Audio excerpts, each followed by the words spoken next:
Hello, good afternoon. Good afternoon, Laura. Good afternoon, Francisco. Hey, good afternoon, Miss Dana. Good afternoon. How is everything? I'm good. I'm just. I want to apologize because If I have to turn my camera on, I, I, I will do it. But I'm driving to. It's I was in okay. Panama City, so I'm on my way back to Chiriquí. So I'm driving Uh-huh. right now.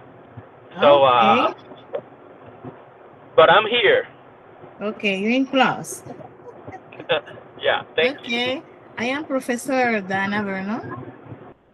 I'm going to be with you our this fourth session. Okay. I hope it's will be very productive. Okay, this lesson, the fourth lesson. Okay, Laura, how about you? Hello, Professor. I'm Ana Laura. I live in Chiriquí. I'm here in my home. I want to learn today and practice and um, have a good class. Okay, you are working right now? Not yet.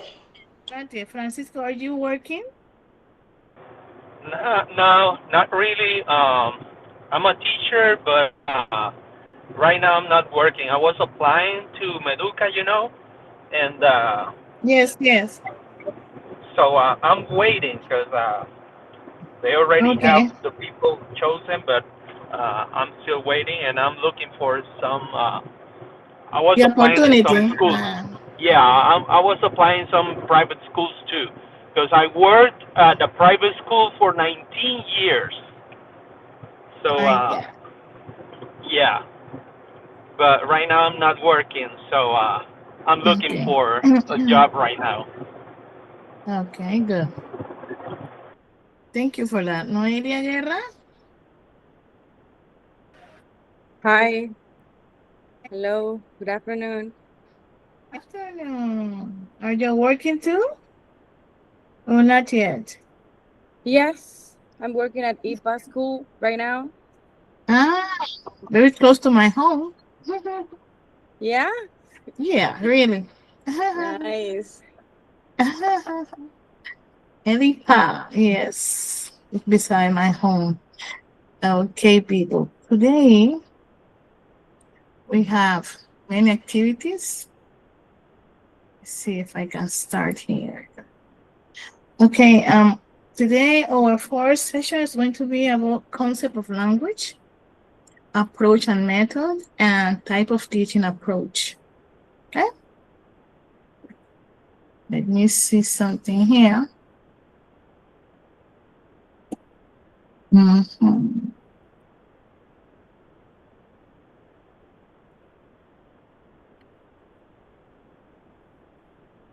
Okay, I wanted let's start here. Okay,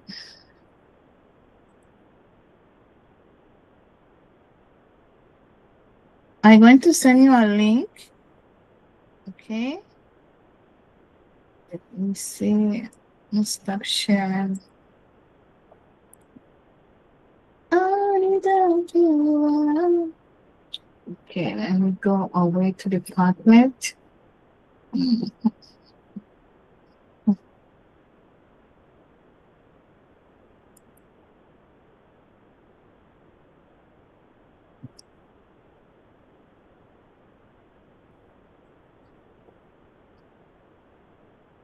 Okay, I'm going to share with you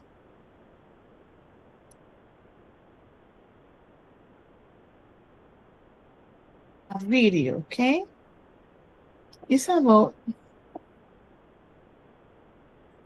Chomsky.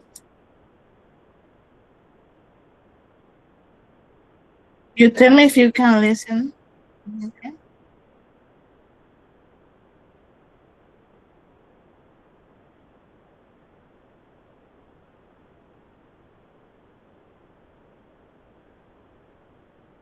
I need you to and listen to the video so you can give me your reflection about it, okay? If you need to listen to it twice, I can put it again, okay? Sure, thanks. Do you can listen to the video? No, we can't. Okay. Now? Is it on? I mean, No, I not can't. yet. I don't know the Is rest it on? of my classmates.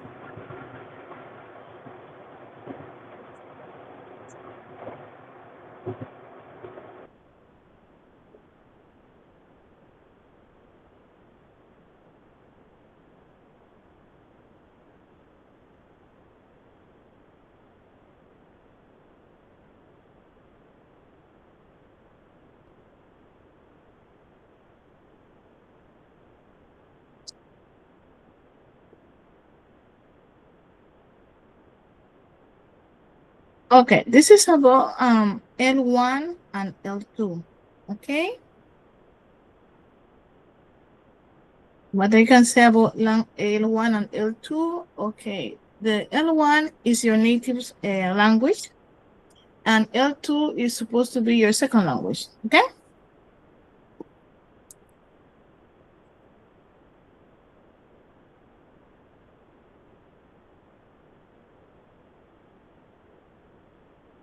Mm-hmm.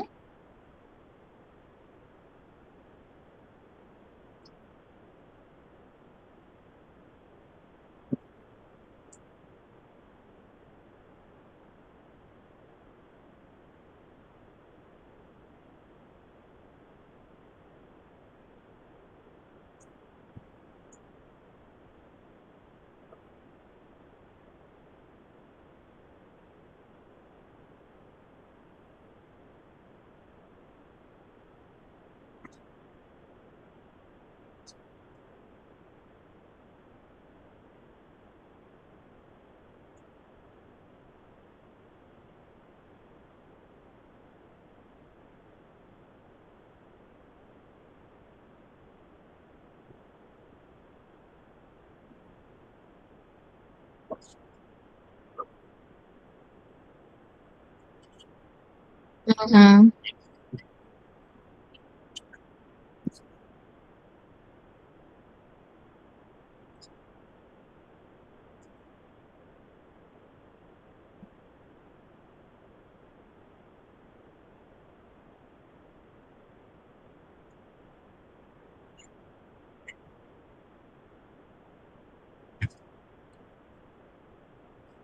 Okay, Ana Laura, you said something?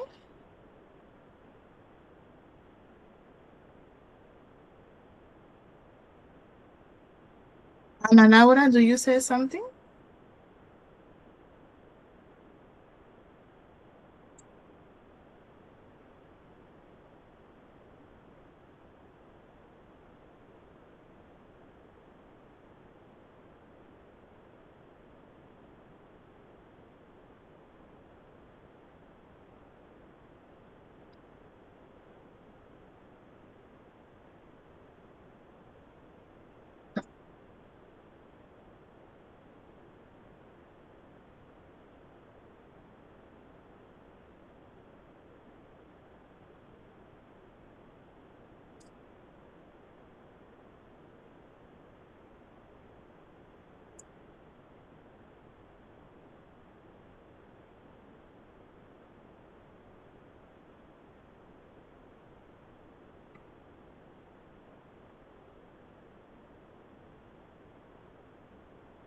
Okay, Ana Laura.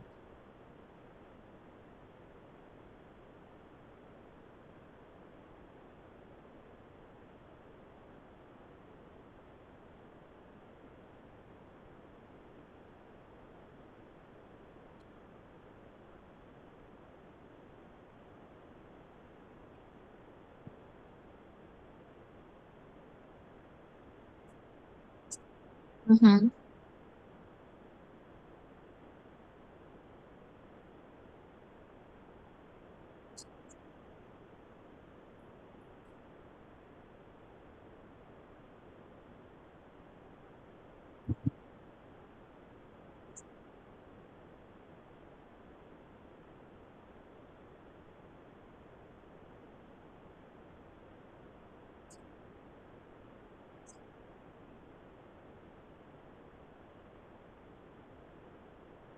Mm-hmm.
Mm-hmm. Okay, video is very long. Okay, it takes at least half an hour, but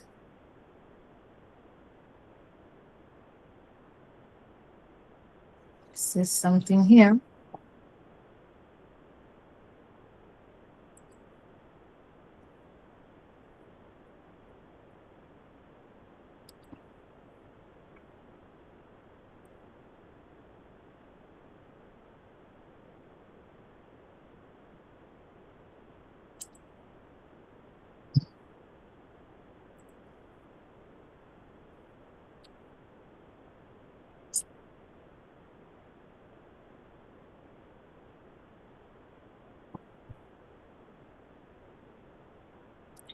Okay.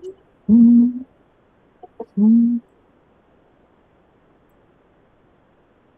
Okay.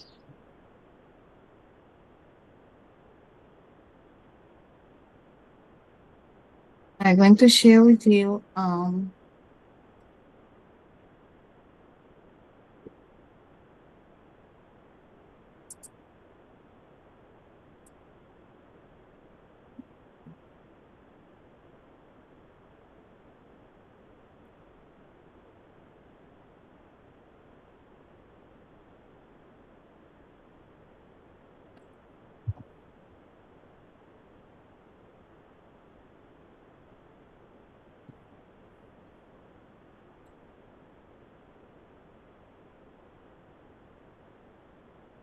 Okay. Do you tell me if you can see my screen? Yes, teacher. Okay. We was trying to listen to a video about Chomsky. Okay, he have many ideas about what is L1 and L2. Right now, his first section is what is second language acquisition. Okay. I don't know. Let me see. Laura, do you want to read the first part? What is second language?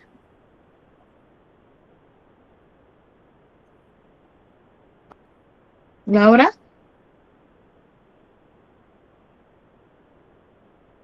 Cisco is driving, so Noelia? Yes, sure. Uh-huh. Please. What is a second language?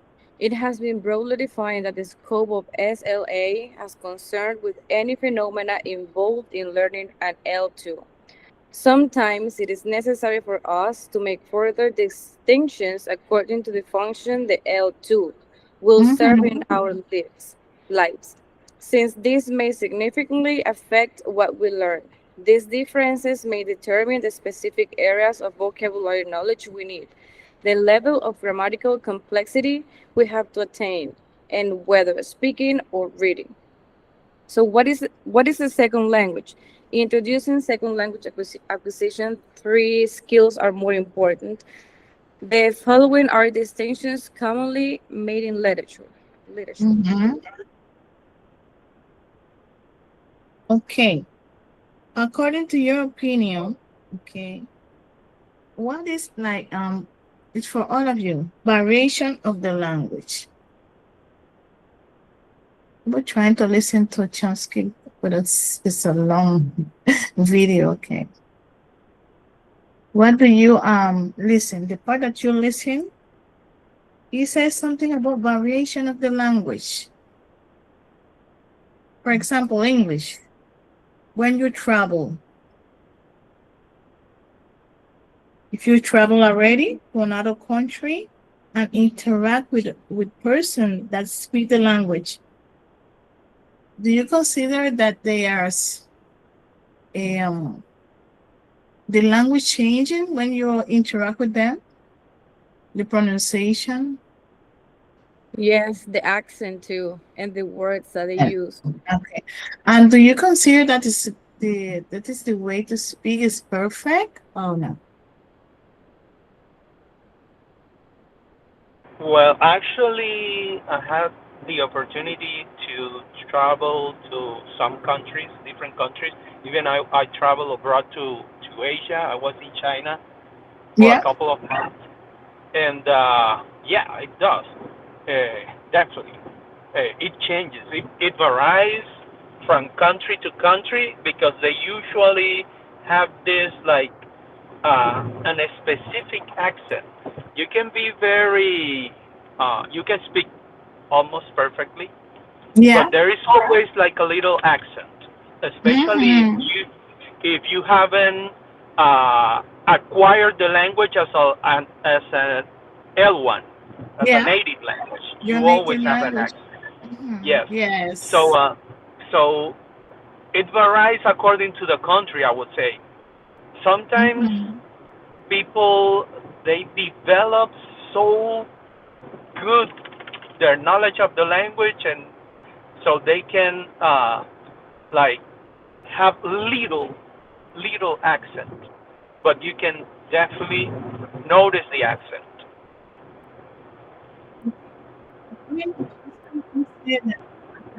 The language not only is in English, also in French, okay, Germany, okay, in different language. The variation of food. Okay, the same in Spanish. Do you can see the variation in Spanish when you speak in Spanish with a different person or interact with a different person? Do you can see it? Yeah. Yes, we can Yeah, see it. actually, You know what country we can see it right now? In Panama City, okay. In Colón, also Bocas del Toro, in Chiriquí, they speak the language they're different. Okay, Spanish, okay, but the accent is different. Yes or no? Yes, absolutely, teacher. Yes. Yeah. Okay, they say a second language is typically an official, okay? Okay, is dominant language needed for education, employment, and other basic purposes. We need the language, okay? Let me see who else is here. Laura? No, they just already speak, okay? Yes, of course. I think the meaning change depending on what we are talking about and in depending where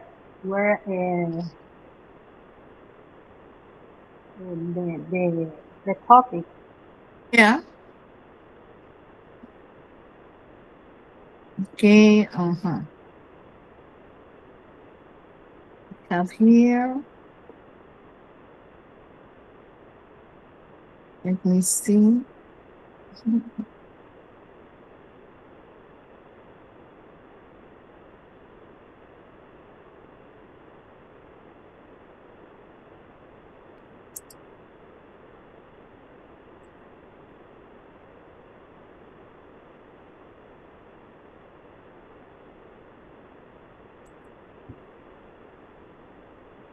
Okay, I have see something here.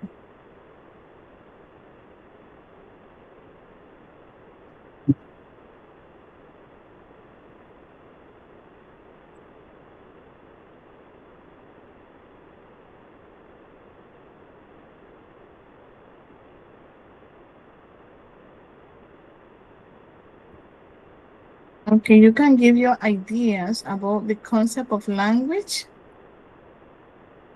give your opinion. You can select anyone, okay? What is language? Or language is a learning behavior, or all language share a universal grammar. Okay, and the other one is children need to be explicitly taught to speak. All language is a biological faculty. You can give your opinion. You can select one. Okay,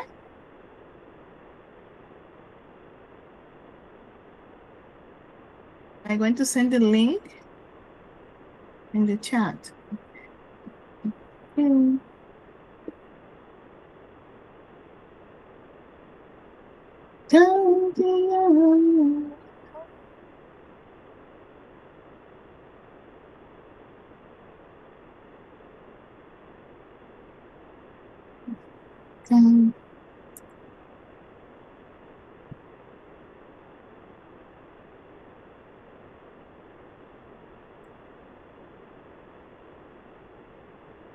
To share.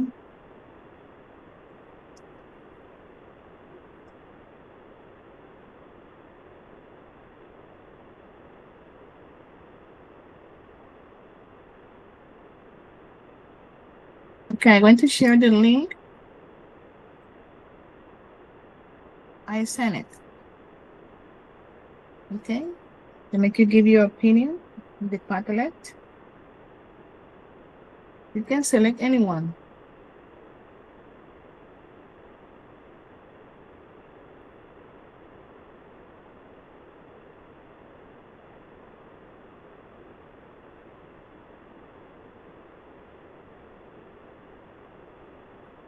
Do you know how to use the Padlet?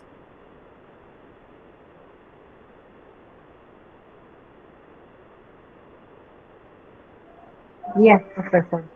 Okay.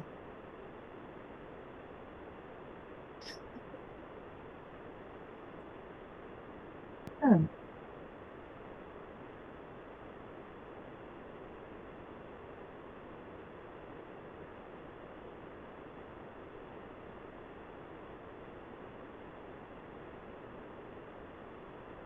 Okay, your opinion.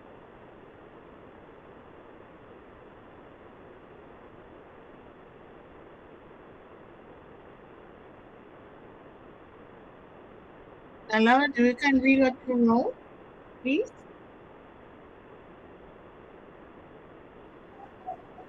Sir, Do you can read what you wrote?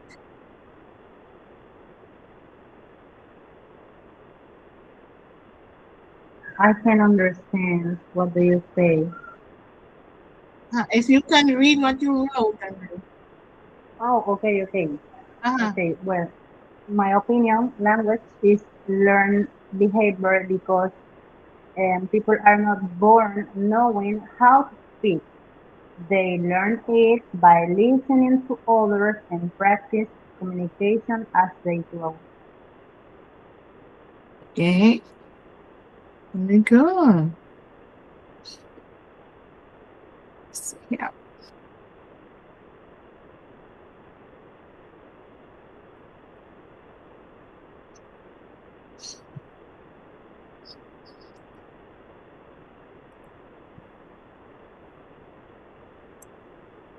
Okay, good job.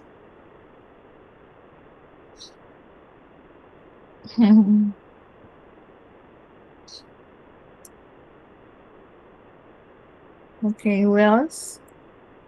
Let me see, Noelia, your reflection. Yes, I think that when speaking is taught explicitly, children can develop stronger communication skills that will help them participate more confidently in academic and social context, because when we were kids we don't used to learn speaking by like structure or grammar. We learn speaking by model. Incident. Yes, we listen to our like parents, cousins, and the rest of the people that who's next to us, and that's the way that we can like acquire the language. Okay. Also, all the modeling that we already get from our parents. Okay, good. Good job. Francisco is driving, so we cannot write anything. Okay? Good. I'm looking for a place to pull over and write it down. Okay, take it cool.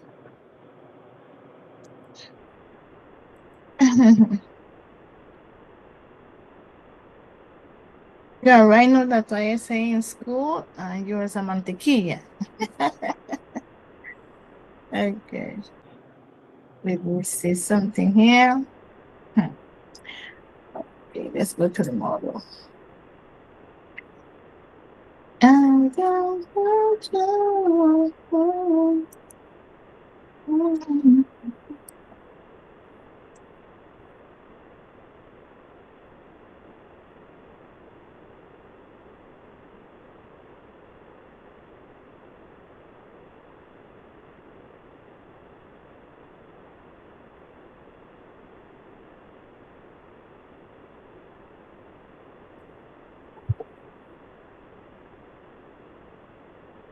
okay, this is a teaching approach.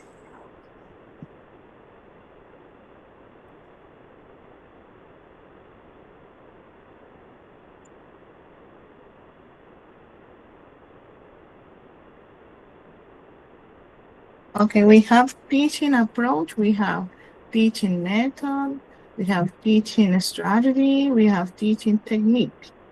Each of them have a meaning. Okay, let's read and see.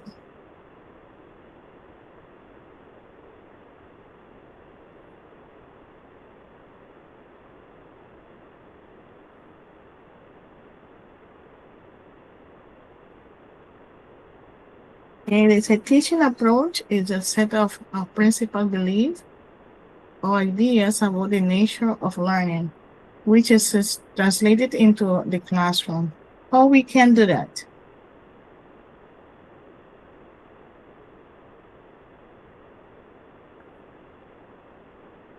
Your belief and ideas about the nature of learning, which just translate into the classroom. And Laura just said it already. When we grow up listening, and what else?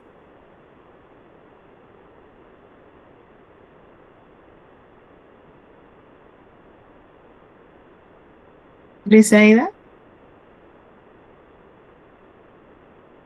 Hi, teacher. I have a question. You have to project any slide or something because I can see anything, or you just only Really? You cannot see speak. anything? Oh my No, God. I have a little problem with my connection. I'm in home, Oh, I'm so sorry. Huh? so I can see any slide or Laura, do you anything. can see something? Not yet, Professor. Yes? No, no, no. No? Okay, excuse me. Let me see if it's the problem is here. Let me see. Okay.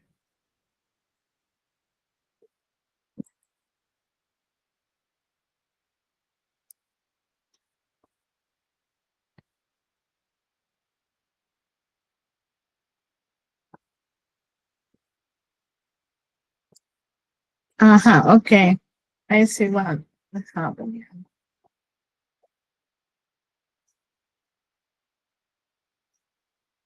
No, yes?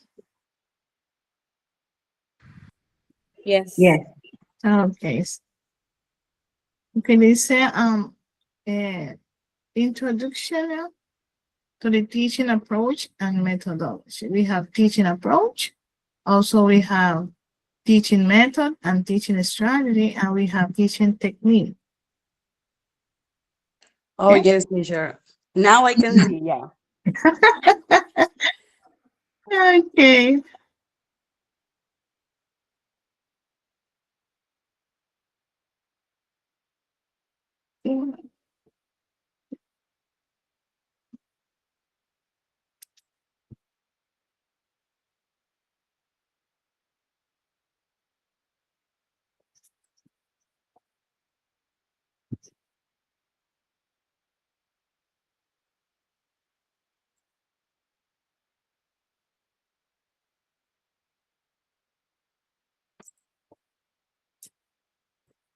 Uh-huh.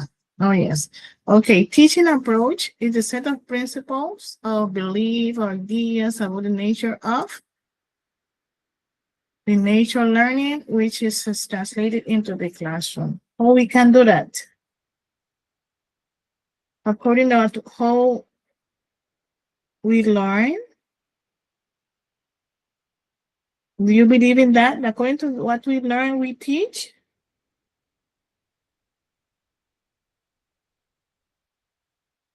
What is your belief, Briseida, Laura?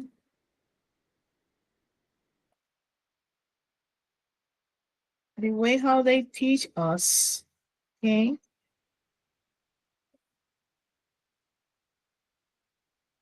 Francisco, what do you believe in that?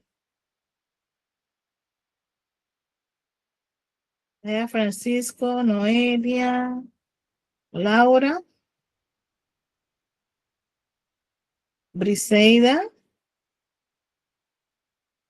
The question is, okay, I said teaching approach is a set of principle, belief, or ideas about the nature of learning, which is translated into the classroom. How we do that? I In the, think that we uh-huh, I think we can make our students participate like in role plays, discussions, problem solving tasks, and uh-huh. dialogues because we make them to use English like in real life. And I think this is like what is this teaching approach is. Okay, excellent. I Mhm. think through lectures, group work, and project-based and learning methods, discussions, and through basic learning. I think Mhm. it's the way that we can o sea, like teaching approach is to make learning easier and more interesting for students. Okay, very good. I think that when we're talking about teaching approach, we have to think about different techniques and methods and try to apply all of them because we have to Yes. consider uh, the multiple ways students learn. And Okay. what we should try to do is to make the class more interactive and make them participate. To try to make them lose their fear to use the language. To make them feel more confidence with you. Okay. Yep. Excellent. Very good. Somebody else want to say something about teaching approach? Excellent people. Mhm. Okay, let's go to teaching method. They say it's a systematic of doing something. It imply, okay, an orderly, a logical arrangement and a step, and it is procedure.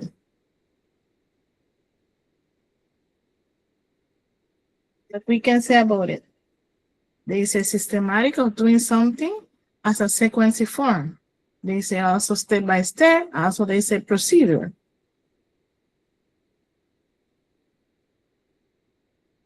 Imagine you in your classroom teaching, okay? Any topic. We need a sequence for that.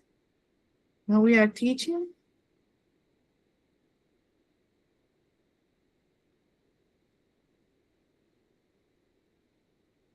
They say orderly, logical. They say arrangement. They say step, and they say it is procedure.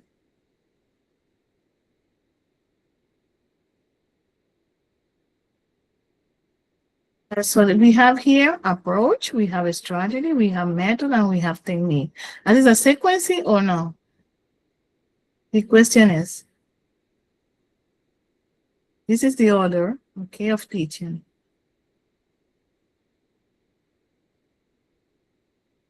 When we use it, the method, get the approach, you say it already, okay? You say how you can do, you give you an example, and the method.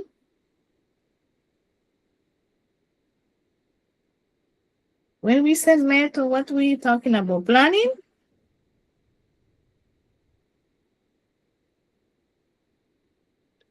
Laura?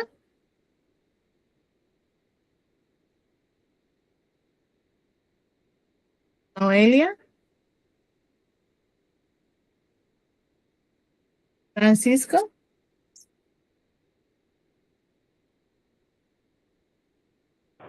Yep, I'm here.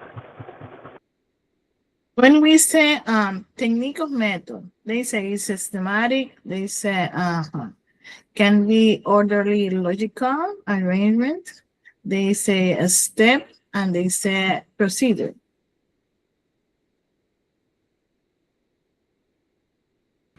Well, Mm-hmm. I think this method is important because um, when someone is like learning a new language, teachers should have like a logical organization.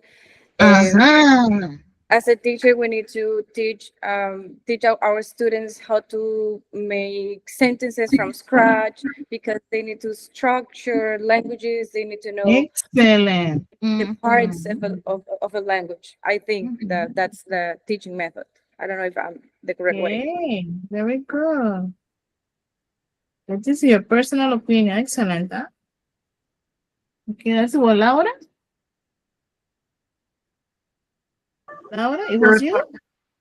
Yes, I Yes. think Okay. first, as the teacher sets the learning objectives, Mm-hmm. with deciding what students should learn today, and the teacher selects the teaching methods and that will help to work in a good way with the students, Mm-hmm. such as discussion or group work or any demonstration or presentation of any topic.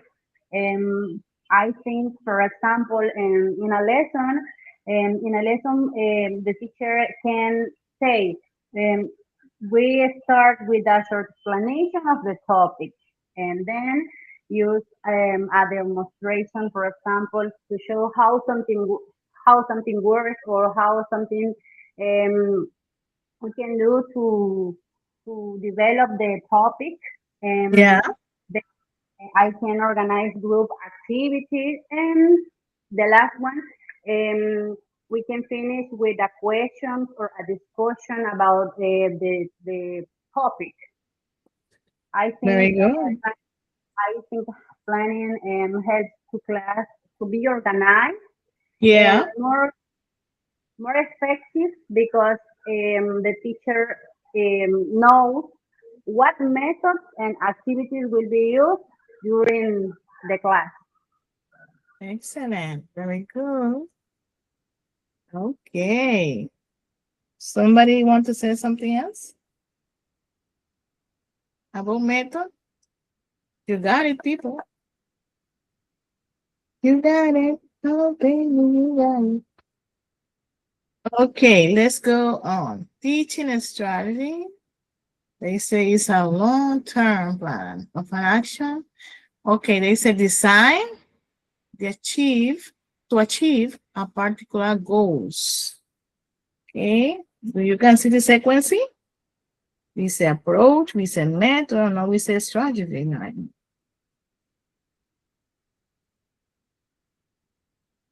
What can be there? They say a plan of action design to achieve a particular goals. Francisco,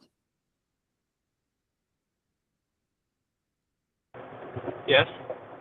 your strategy about the strategy in your classroom.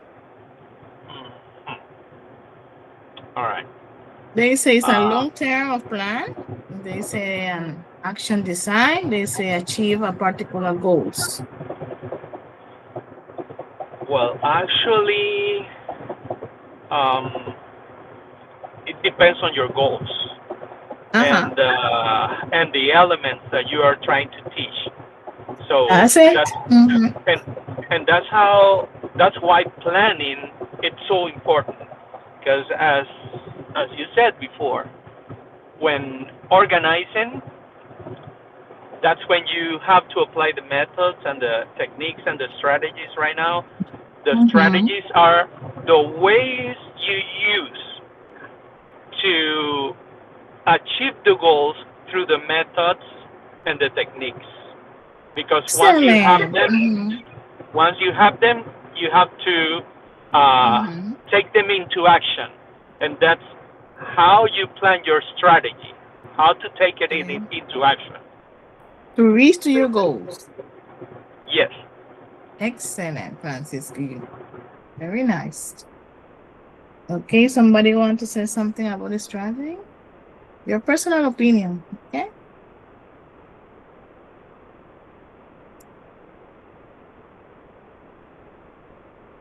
Okay. They said teaching technique. Uh-huh. I'm Laura, sorry. you want to? Uh-huh. Noelia, want to say something?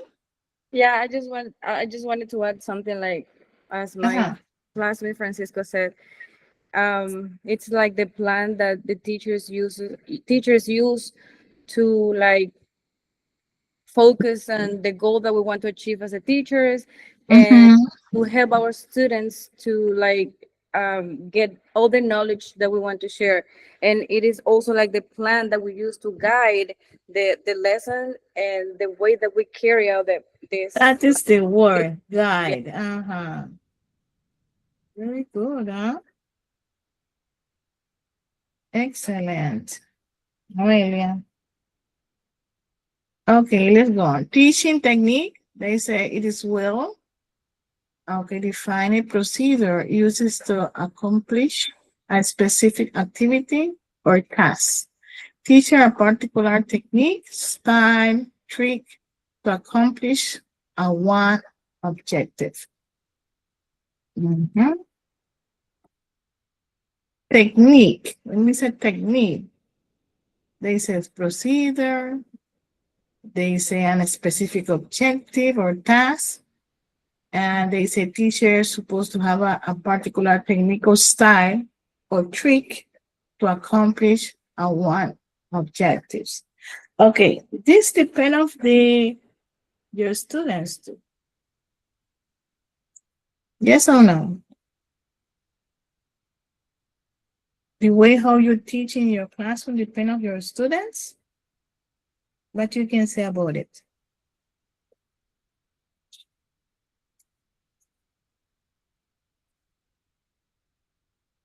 No area? Can you repeat the question, please? I'm sorry. Okay, the way how you teach in your classroom depend on your students. Um, I think it depends on the teacher because as a teacher, you have to like, you should know your students' skills and then you should plan Mm-hmm. according to your Mm-hmm. teachers, I mean, to your students' skills and also English levels in this case when we are like teaching English. And in the case of teaching techniques is how we carry out all those plans that we already have in methods, strategy, approach, how we are going to make our students put like into practice all of these activities that we already have in mind or that we already planned Mm-hmm. and like make them act it out. It is the same as all role plays, think per share, repetition, modeling, and I think in this case, teaching techniques, it's as you have in the definition, procedure. Okay. Dice activity or task, teacher, particular technique, style or trick to accomplish one object. Okay, they say objective here. Okay, when you're planning, we have to plan with our class, you take in account your students, Francisco, when Oh, you planning, when you make yes. your planning. Uh-huh. This is for tomorrow, You take in account your students? Mm, excuse me, what was the question? Okay. If you have to do your planning for tomorrow about Yes. family members, for example, when Yeah. you start to planning, you take in account your students, Of course I do. the way how they learn. Okay. Yeah, of course. Oh, Actually, yeah. when planning, I think, well, actually, I like drawing. And I have like a very vivid imagination. So when Mm-hmm. planning, I like transport myself to the classroom in that moment. Yeah. Uh-huh. So, so, so I take into consideration my students because I imagine, I think about how the class will be, and about the possible issues that I may come with. So I definitely think about my students when planning. Okay, excellent. Thank you for that, Francisco. Somebody else want to say something about that? I think we need to take into account our students when we are planning because they have different levels and they have Yeah, different skills. excellent. And yes, and most of them learn in a different way. So that's why we have to take into account I think it is mandatory that we have to take into account Yes, it's our yes, mandatory. yes, because you can plan and you can have like a perfect planning, but if you don't take into account your students, you Okay. can, yes, you can bring like the perfect class, the perfect lesson, but your students didn't get your point, and they won't reach the goal or your That's objective as it. a teacher. Excellent. Very good. Noelia. You say that?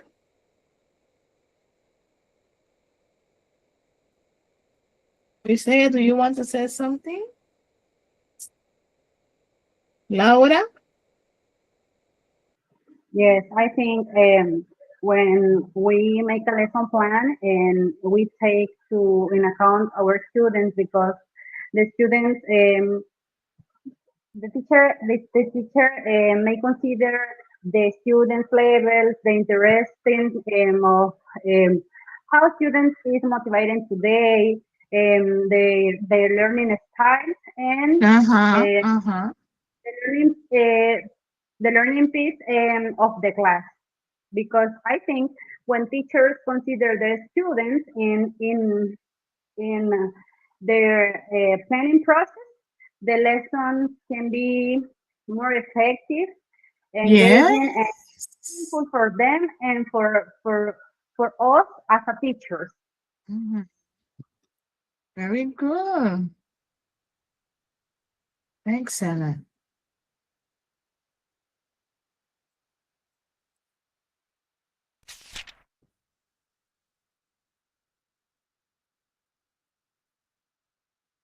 Ciao, ciao.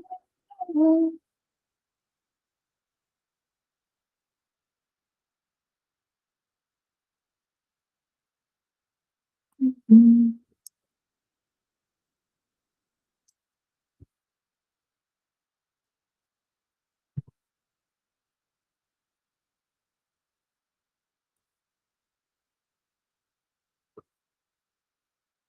Okay, we have here type of teaching approach. This is methodology. Okay, we have different types.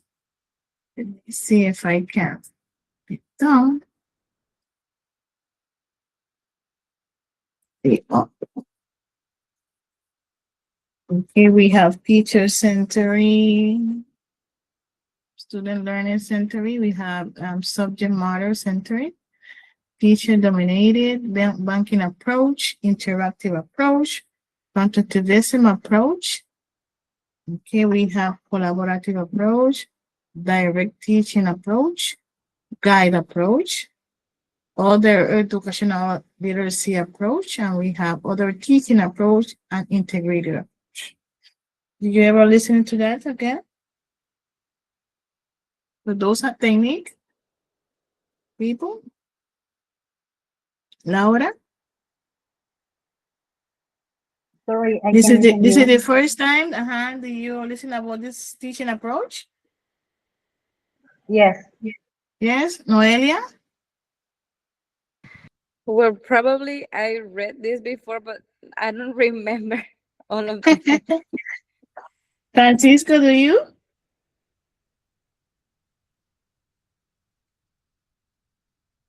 I'm sorry.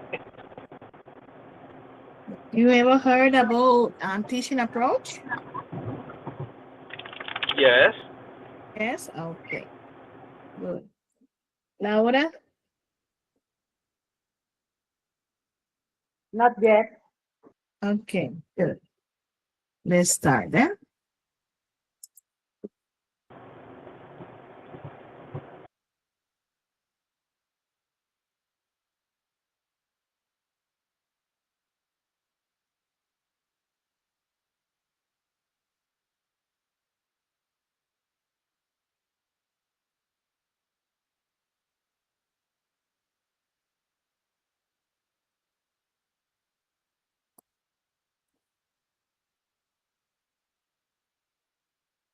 Okay. This is something.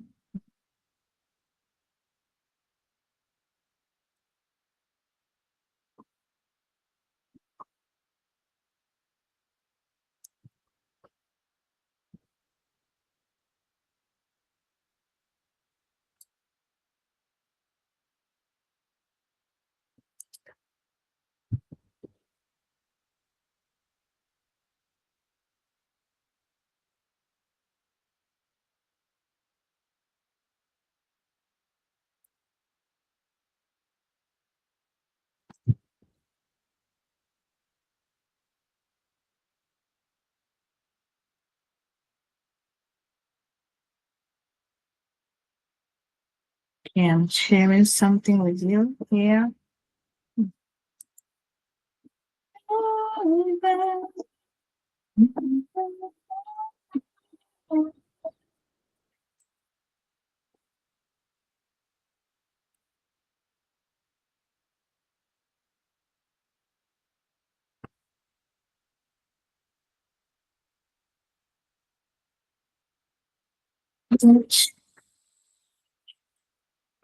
I got it here.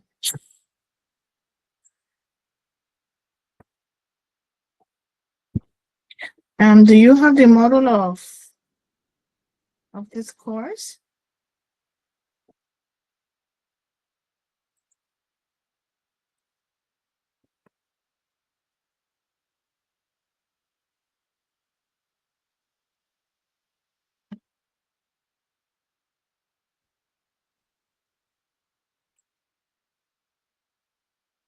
Okay, this is the Padlet.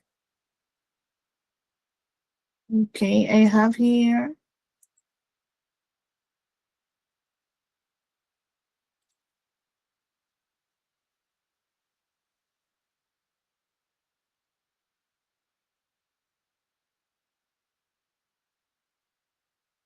an activity. Let me see if I can try to read it.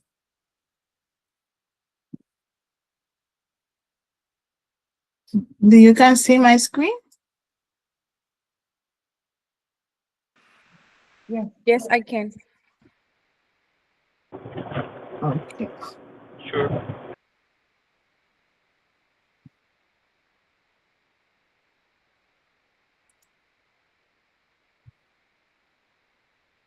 So we're going to work with this lesson above.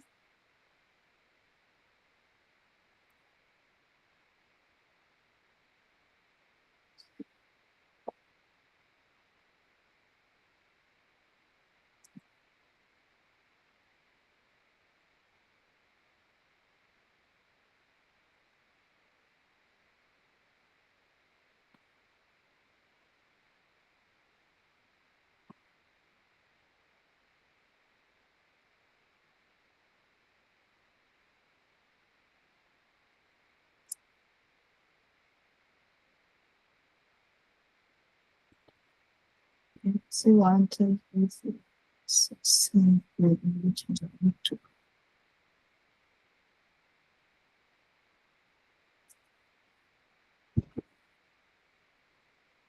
Okay, I'm going to give you information here.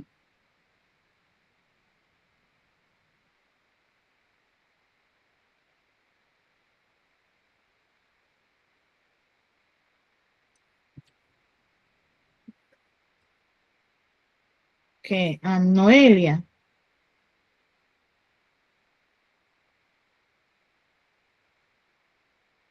Hello. Yes. Okay, this is your topic for today. Student learns century approach.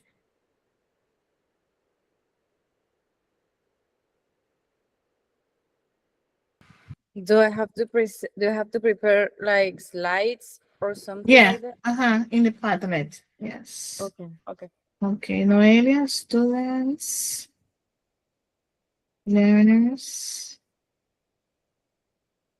century approach. Um, uh-huh. Francisco. Yes, I'm here. Okay, teacher century approach. Teaching center approach. All right. Copy. That is yours.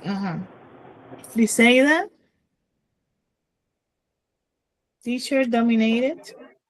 Hi, teacher. Yes, tell me. I'm so Okay, sorry, teacher. I'm so sorry. But yesterday I was in the I don't know how to say it on the in the school yeah. because I am English teacher in the Cerroto school, right? Wow, far away. Es Rotoy. Or Oh horrible my teacher, God. horrible, horrible. So today, Saturday on Sunday, it's my free day. Yeah. So today I'm really, really busy, and that's the way I can say so much something. But I try to pay attention. I try to understand. I try to capture Information. the information. Teacher, so sorry, so sorry. Okay. So, and what are you saying? Excuse me. Do you can see my screen? No, teacher, and that's our other problem. I can see anything. Okay.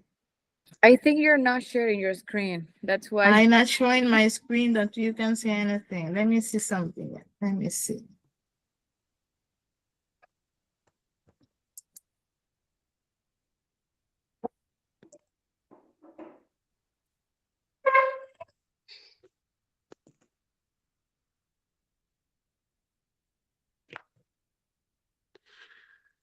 Oh, yes? Yes, yes, yes. Let's see. And can I put it more bigger?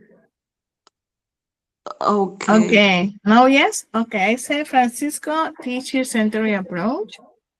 So I say Noelia, the student learner century approach. Briseida okay. is should be teacher dominated approach. Mm-hmm. That's what is that? Speech. Yes, to make a presentation. Okay, for Okay. today. Yeah. And the other one is disciplinary approach. That is Laura. Okay. Is teacher dominated approach, right? Yeah. Yes. Professor, sorry, Yeah. I am Uh-huh. Marisol. I'm late, sorry. I Oh, need hello, to choose. Marisol. Hello. I need Hello. to I need to choose the one topic. Okay, I select. The select. Yes. Yours could be integrating approach. Okay. It's for Integrating? it's for the speech. Yes. Okay. Integrating approach.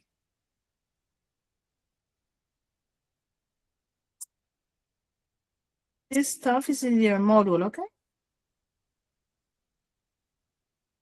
If you want to get more information, also you can do it.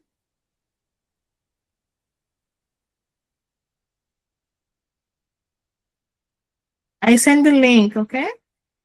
From the Padlet. You tell me if you can see it. It's in the chat. Is it the same link as we just? Yes. Okay. Uh-huh. That's it for today. Yes.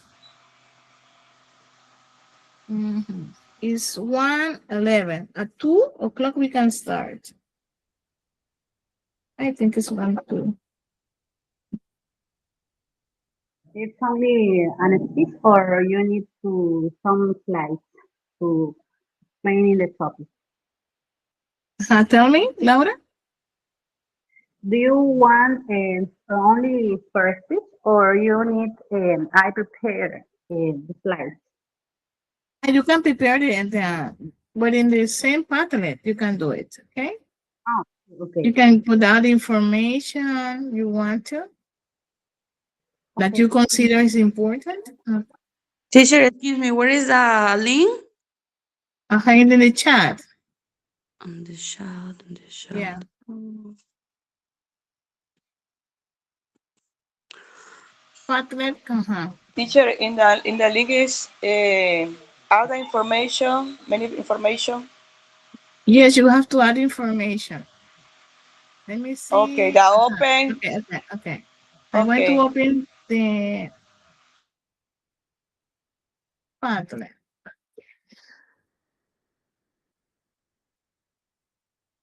Mhm. See. So,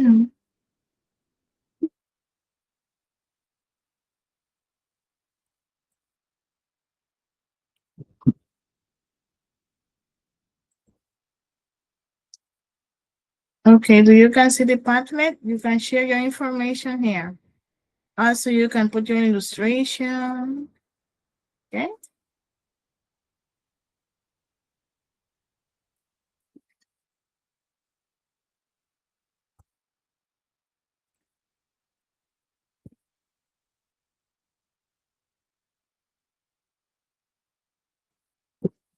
Okay, we're going to take at least 15 minutes for break.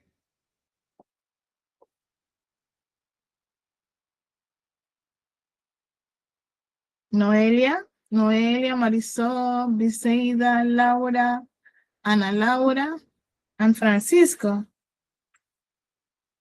We're going to take Laura, 15 minutes. We're going to take a break, 15 minutes. Teacher, 15. Huh? 15. Yes, 15. Okay. So after the break, we have to present. No, we come back and we should start at 5 to 2. 5 minutes to 2. We Okay, start to got it. present, okay? Make it Thank you. cool.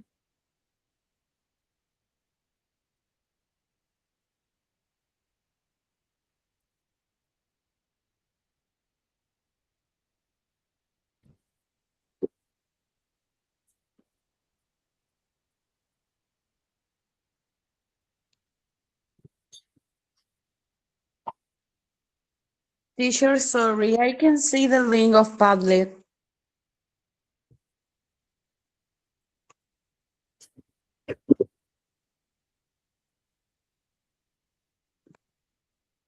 Thank you, Ana Laura.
Mm.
Mhm. I'll be back. If you have any question.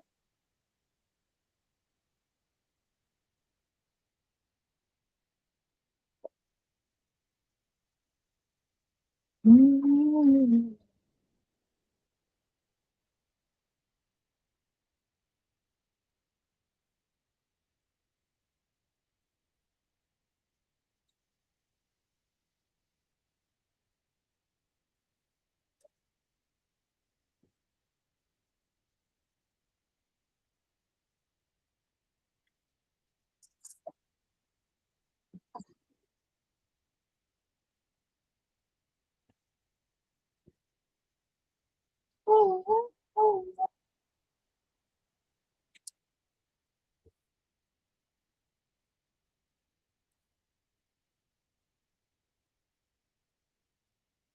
Okay, you can put more example in the activity, okay?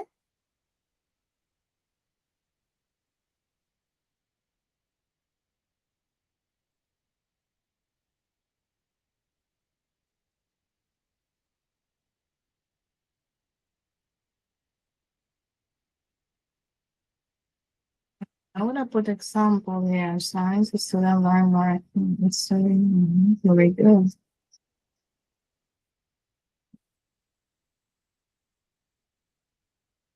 Noelia, you can put more example here.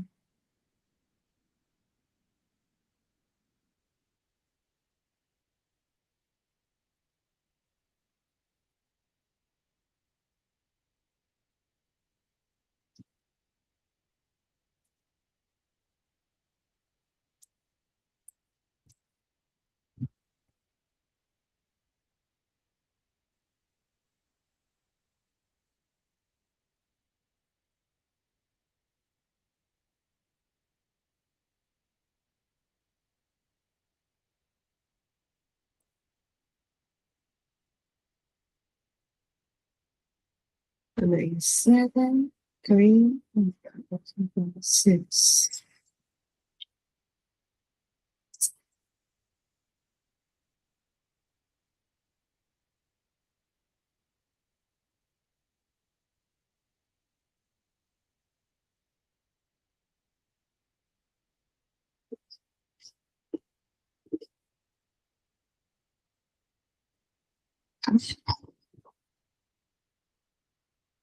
Noelia, do you can put more example in your work?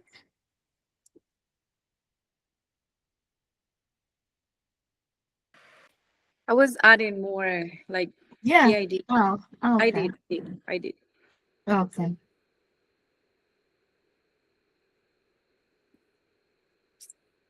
Hi, teacher. I have a question. Yeah. Teacher, we have Yeah. to explain that. Yes, you have to do it. Okay, maybe I can start because I'm going to the supermarket. We have to buy something that I have in my home Okay. and in my hmm, in my little room in the mountain in the Cerro. Uh, I know so what is maybe that. I can start right Hmm. now. I have to leave my home. Okay, in 5 minutes then. You start. Okay.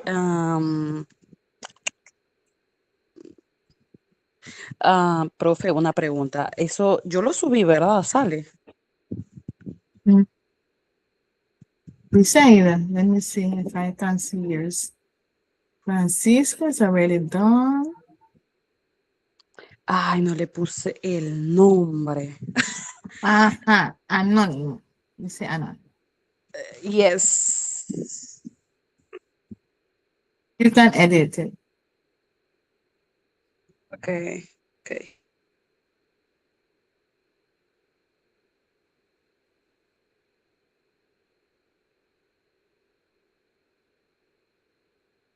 Okay, teacher. What about now? Okay, in a moment. Okay.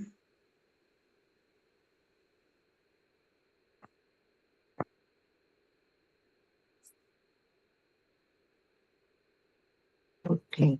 Let me see.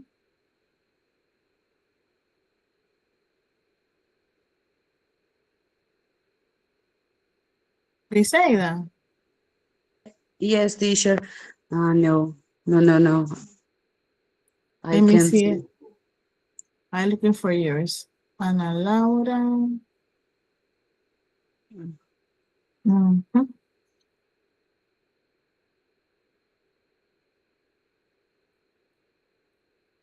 Did you share it already? It's the green one. Say anonymous. Ah, Oh, okay, you can begin then. okay. Okay. Hi everyone. Okay, teacher dominate approach. Um, the teacher dominate approach is a teaching style where the teacher talks mostly all the time, and the teacher have in all the class the control, Mm-hmm. and also the teacher explains the instruction, the lesson, and the student in most time just listen and follow the directions.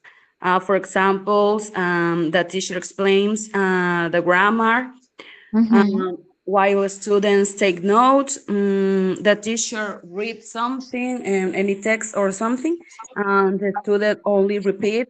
Also, the teacher repeat any word, and the student also repeat with the teacher.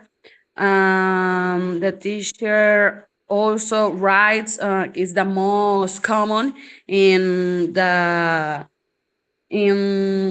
school. The most common is when the teacher write on the board, and um, all the students only have to copy the information Okay. that I see put on the board, in the board, right?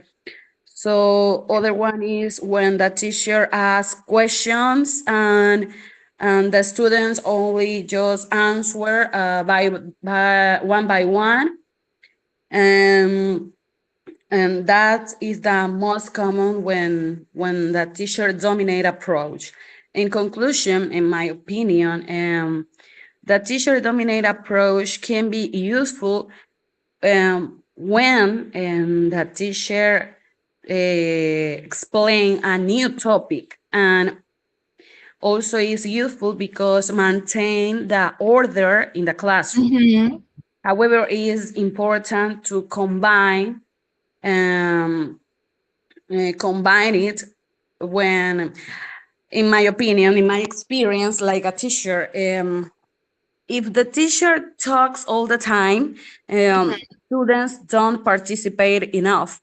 For this reason, it's better to combine it with other teaching methods, like pair work, group of work, and communicative activities. Yeah. Um, Interaction. Okay. yes, and the most common also is student-centered approach. It's like when the student give ideas, ask question, and participate in the class. I use two of them because it's more easier to me, and because I explain, I also start the class with a little explanation about what if I do or what I to do in the class, and the student also um, say to me their ideas and their thought about the topic the topic that I used to talk or something. It's like a brainstorm. I say something, and the student also can participate. Maybe I use more Spanish than English. Mhm. I start in At the Spanish. beginning, you can do it alone. Okay. Use your native language too. Yes, I start in Spanish, and after that, so I can start in English. Okay. No problem with that. Okay. When you're teaching, it's Yes, good. Uh-huh. it's more like in the region that I teach is difficult because But it's some of correct. But it's some of correct. it's difficult because it's some of the children, because I teach a grade second grade and third grade Uh-huh. is a In the little comarca, difficult because yes. they learn fast. Huh?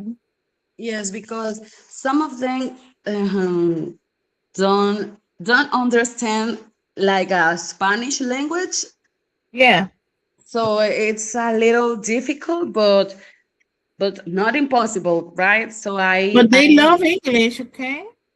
yeah, yes, They yes, love the language, yes. yes. Also, the alphabet is similar of the English or English alphabet too. Okay, that's why it's easier for them to speak the language. I So you can take advantage of that, okay? okay. I work there. I work at least 4 years in Boca de Sagui. Wow, and they learn Oh, so fast. Yes. Also kindergarten to like until 699 level. Okay. oh. Yes. Where? Years Boca ago. de dónde? Boca? Boca de Sagui. Boca de Sagui. You have to walk at least 5 hours. Oh my God. Yes. Oh my It God. was being my challenge years ago. Okay. Okay, okay. So that's it, teacher. I finished my presentation. Okay, very good. Excellent. Good job. And good luck too. Okay. Okay, thank you. Okay, thank you. Okay, artist Briseida. Yes, Quintero. Okay, Briseida. Who else as a volunteer?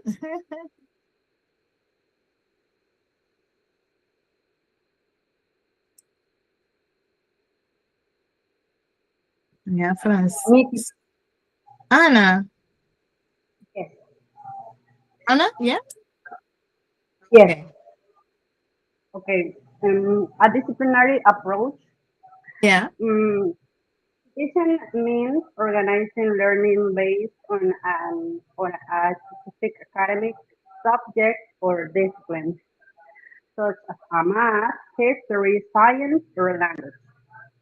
In this approach, the teacher focuses on knowledge concepts and methods of one subject area. Each discipline is taught separately, and students learn the important ideas and skills Mhm. that belong to that field. For example, in science, students learn Yeah. about theory, observation, and scientific concepts. In history, students study past events, dates, Mhm. and historical analysis. In language classes, students learn grammar, vocabulary, reading, and writing. The disciplinary approach helps students develop deep knowledge and skills in a particular subject and understand how experts in that field think and Mhm. work.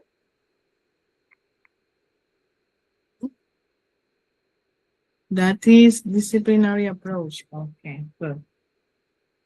This is one of the most important one because if they behave themselves, everything's going to be okay.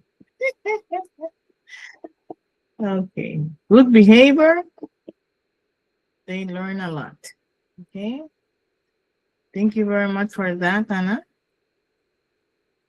Okay, let me see. No idea? Can I go? Yes. Yeah.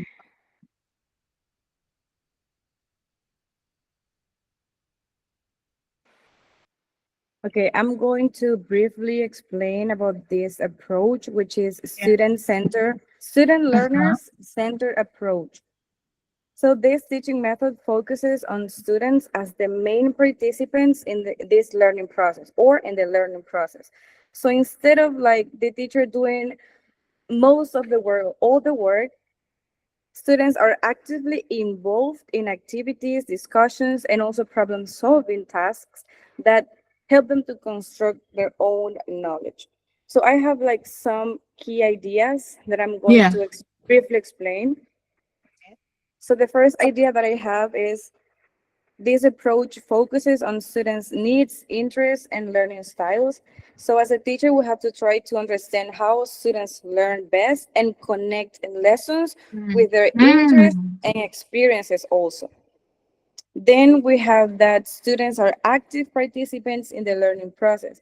So instead of just listening to the teacher, they can ask questions, they can participate in discussions, they can complete activities, and Mhm. all of these activities will help them to understand the topic.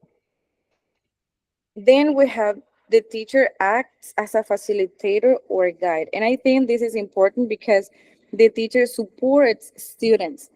Teacher gives feedback to the students, and we have to help them to discover knowledge instead of just simple giving like all the information that probably they just will understand like a 1% of all of that we are saying to them.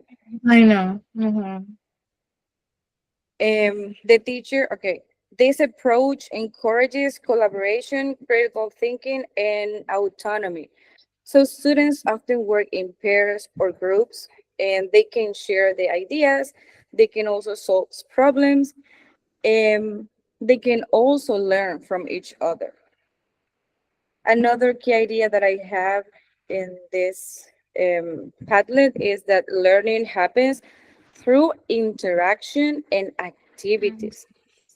So as a teacher, we need to use methods like group work, projects, debates, and also we can use games to make learning Yeah. more engaging.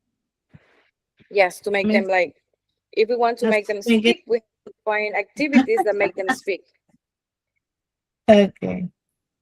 We Very have good. learning is meaningful and connected to real life. So teachers relate lessons to real situations. So students can understand how knowledge can be used in everyday life. So I think we students learn by like real reliable things. So we can say that teachers use different strategies and materials because students learn in different ways, as I mentioned before. We can also include videos, discussions. We can also use technology if we have access to technology, because I know we have some colleagues that they don't have access to technology. And we Yeah. can also use other resources to support learning. I have an example there, and it is like in an English class, students work in groups to solve a problem. In an English class, students may work in groups and they can discuss a topic. They can like solve it could be like a solve problem activity. They can create a small project. So during the activity, the role of the teacher is like walking around the classroom, listening to their students, and provide guidance when we think it's necessary. So to conclude my Correct. presentation, we can say that the student-centered approach promotes um, active participation. It promotes collaboration and independence. And I think that's what we have to look for as a teacher. It is also focused on students' needs, and it encourages them to take part in the learning process. So this approach helps create a more meaningful and effective learning experience. Excellent. Bravo. Thank you so much. Good job. Huh? Okay. Laura. Me, Laura and Ana Laura is the same person. You start first. Yes, because my microphone is not working very well on my computer, and I use my phone to Okay. Okay.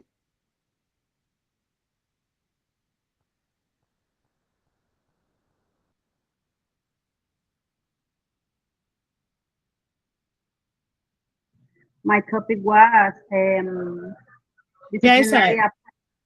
Yeah, yeah, sorry.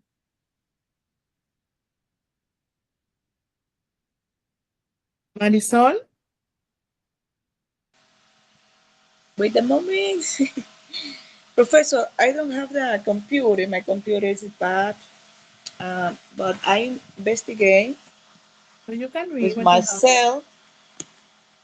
Um, well, my topic is about integrate approach. I But also you can investigate say you can use the phone. You the can the open it. defi- You can send the link also I can open it prof- for you. professor. I can listen. Do you can send the link so I can open it? Um, I open the link. Yes, you Yes. can open it. You can send it in the chat and I can open it here for you. If you don't have no computer, okay? Oh, in this moment, no, I don't have computer. No, but you can send the link. You can paste it in the Padlet. Did I open You the can link? send you can send the link to me in the WhatsApp or the chat and I can open it for you. Okay, I have The the same link. way that I send it to you just a while, you can send it to me back, okay? Oh, wait, Or with wait. your work.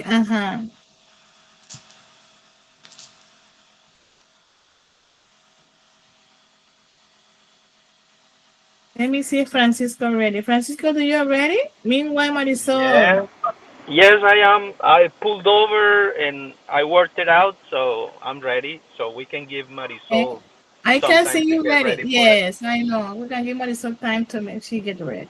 Okay. Okay, good. Can I start now? Yes, then you can start. Yeah. All right. Hey everyone again, Miss Dana. My topic was teacher-centered approach, and well, the this approach is a traditional educational method where the instructor Mm. Oh, or the yeah. teacher acts as the primary authority and the main source of knowledge, Mhm. while the students receive the information basically through lectures and direct instruction. So this is like the old-fashioned way. Uh, yeah, yeah. I was thinking about the way teachers Now we were say all before, like data. All yeah, like data. long time ago. So this model focuses on rigid curriculum coverage, Yeah. individual work, and summative assessment like tests. Um, so I have some components too, which I researched and I wrote them down. So Yeah. the role of the teacher, Yeah. it's the sage on the stage, lecturing, directing activities, and managing all classroom interactions. The role of the student, it's they are generally passive recipients, absorbing Yeah. just the information through note taking and listening. So they are not, they do not interact at all. They just listen and take notes and wait for the test. So the classroom structure is desks are often arranged in rows and the environment is highly structured. So as I said, the old-fashioned way: rows, the chairs Yes. in rows, the desk in the front, the teacher always in the front of the class, just leading the class. Uh, Methods, the methods used in this approach are lectures, direct instruction, demonstration, Mm-hmm. memorization, a lot. Uh, and as everything, because I say everything has pros and cons, I have some pros and cons for this approach. So, about the pros, they are efficient for delivering large amounts of content, provides a clear structure, ensures consistent information coverage, and works well for teaching foundational skills. So I would say that this is more useful in science, for example, where you have to memorize concepts, definitions, very technical words and stuff like that. Uh, and the cons, you can lead to low students' engagement and motivation, minimizes the critical thinking and collaboration, and may not cater to diverse learning styles. So we will have as cons that students will be very, very bored. Mm-hmm. So that's my investigation about Excellent. the teacher-centered approach. Okay. Very, very old-fashioned way. Thank you. Okay. If you have any questions, Okay, no question for you. It's very all right. complete. The role of the teacher, the role of the students, the classroom structure, how it can be, the method that you can use, the pros and cons. Okay, excellent. Very good. Thank you very Nice much. investigation. Nice research. Okay, thank you. Marisol, are you ready or not yet? And Professor, See. I don't have the same the pattern I Uh-huh. can send you, but after I will put.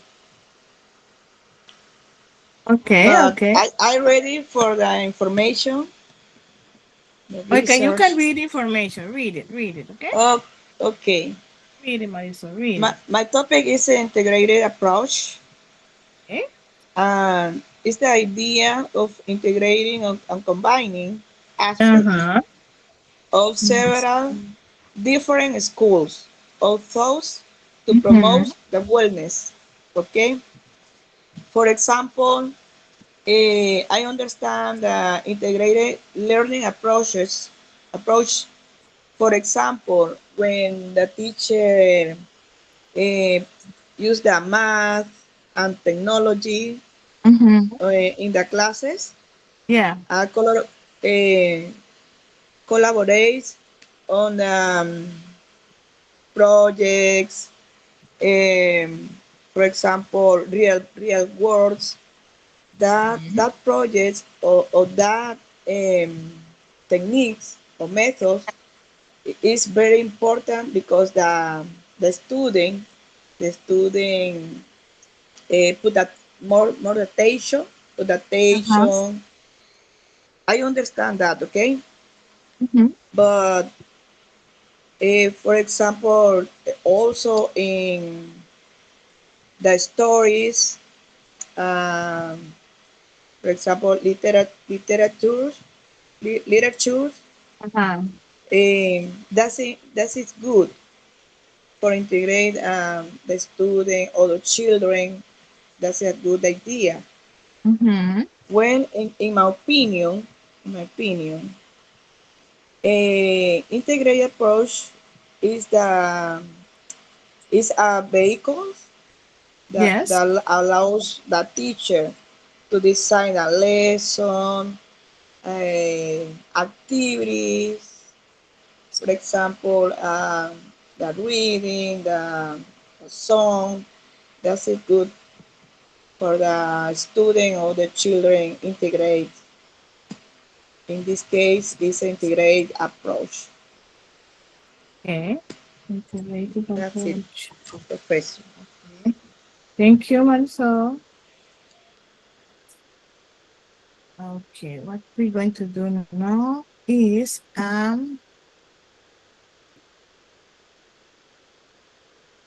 for the page. See if I can see them. Wow, wow, wow.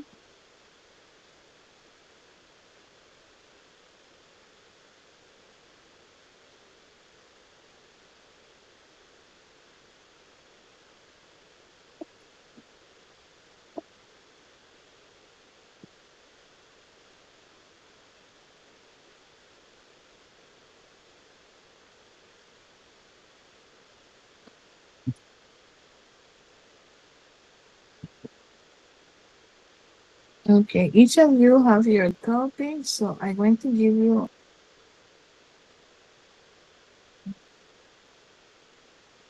the four page here.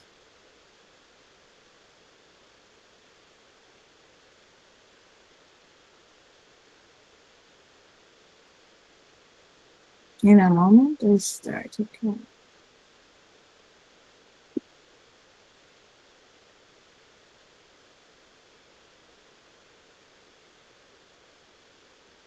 Find it. Oh, you can fly it.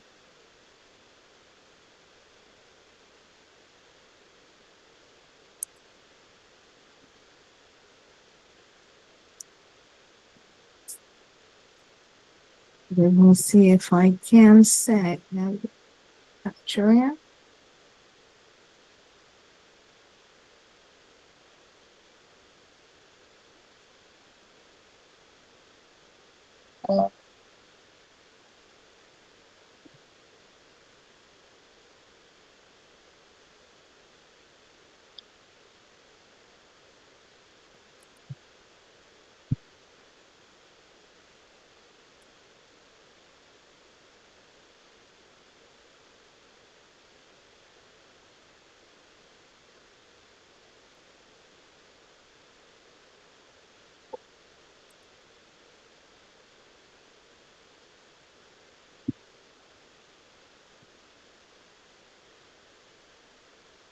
Okay, I'm going to, with your approach, you're going to create that what we say guion de clases for only one day. Okay. For example, for today, what you're going to teach, you can select any topic that you want to. Okay.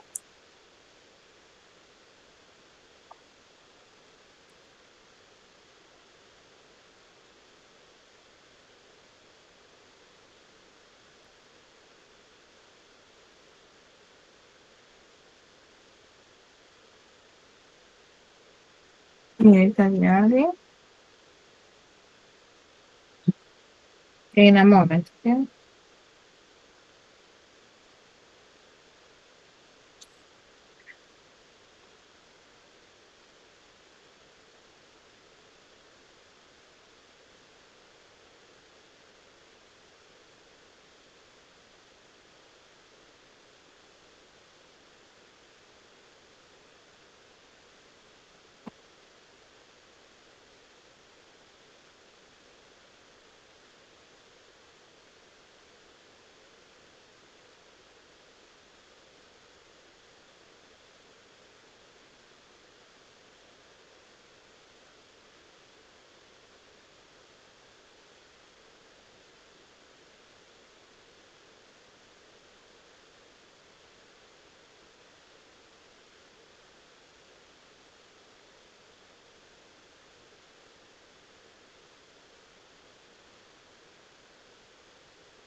Same.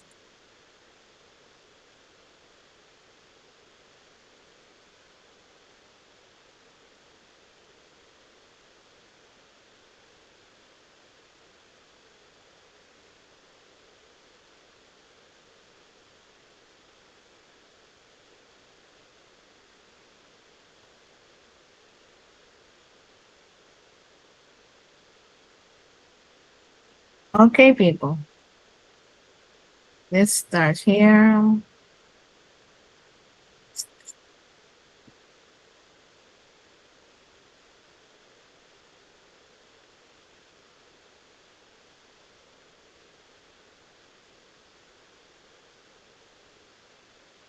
Okay, with your topic that you already have there, you're going to create a journal with your topic, okay?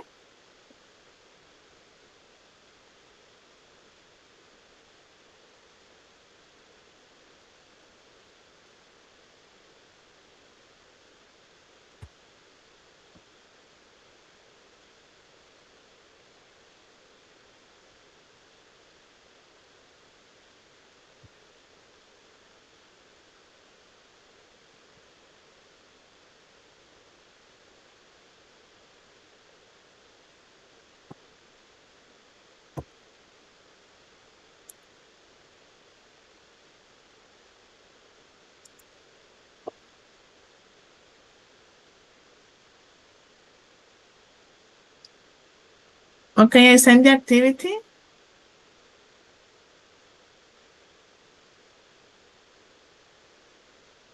You have to create a class journal with your topic, the topic that I already gave you.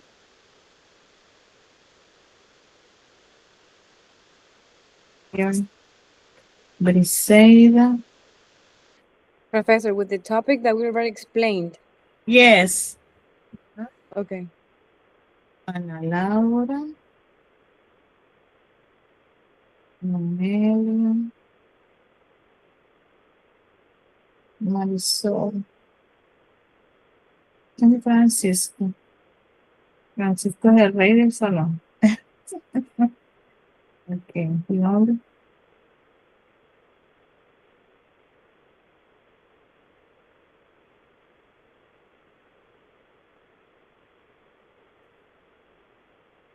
As you can see, you can put the name of the activity, during the activity, and the closing activity, okay?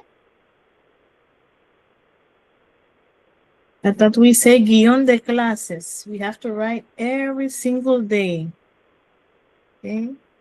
When we're going to start our class, we're supposed to have our guion de clases.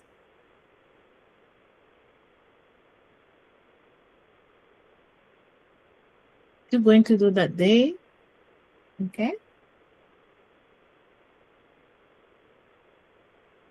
It's our Bible.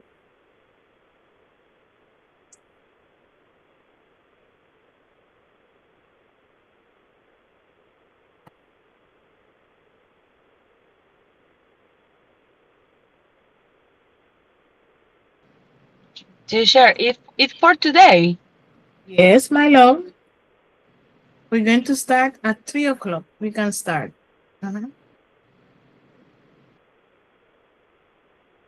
So you have time to create.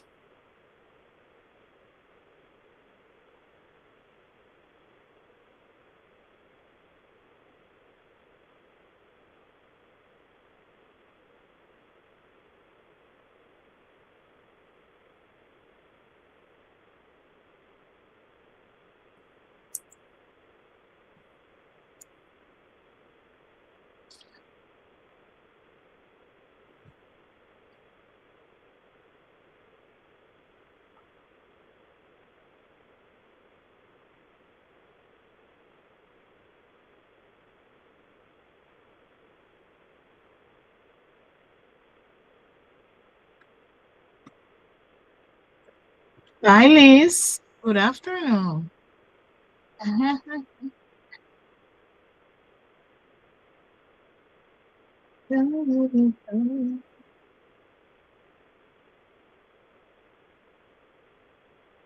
Afternoon, Liz.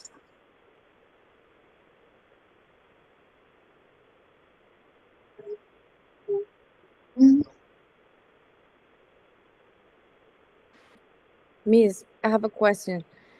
You have a Um, question? yeah. Tell me. Um, do we have to do this class journal focus in one day? I mean, just like the Uh-huh. activities. Tell me. Again. The activities should be just for one class, like one day. Like for today, for example. Okay, okay, got Only it. for today. What you're going to Thank do you. for today, also you have to put like the name of the topic. For example, family members, what you're going to do at the beginning, okay? What you're going to develop and what you're going to do at the closing. That's all. Got it. Thank you. Okay. You're welcome.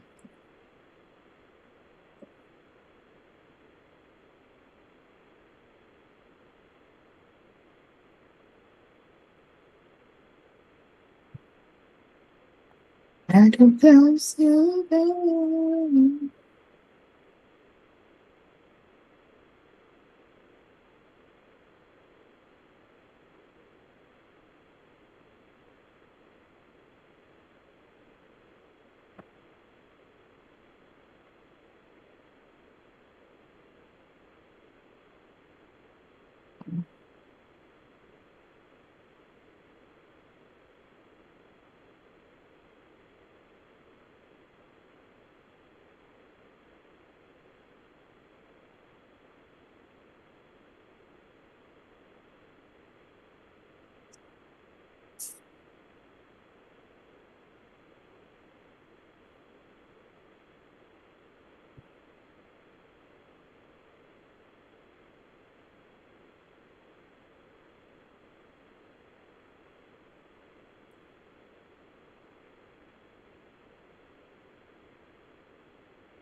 Yes, Marisol, this is for an example of like a class, okay, for today.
Marisol, ¿estás conectada? Marisol, Hello. because I saw you asking question about the activity, but you cannot see my chat.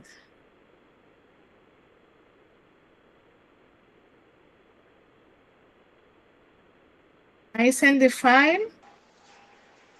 Yes, I need the file. Yes, but I sent it already. In my email? Yeah.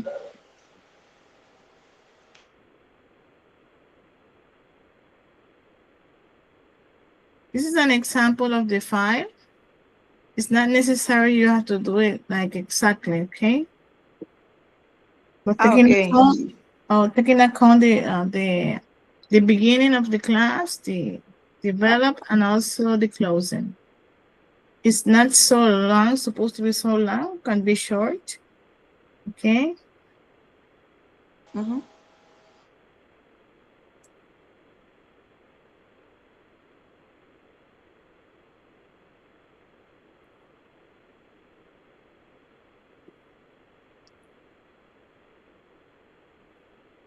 No one finished yet, though?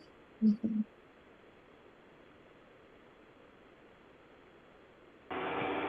No, and I'm having a lot of trouble doing my cell phone to do this.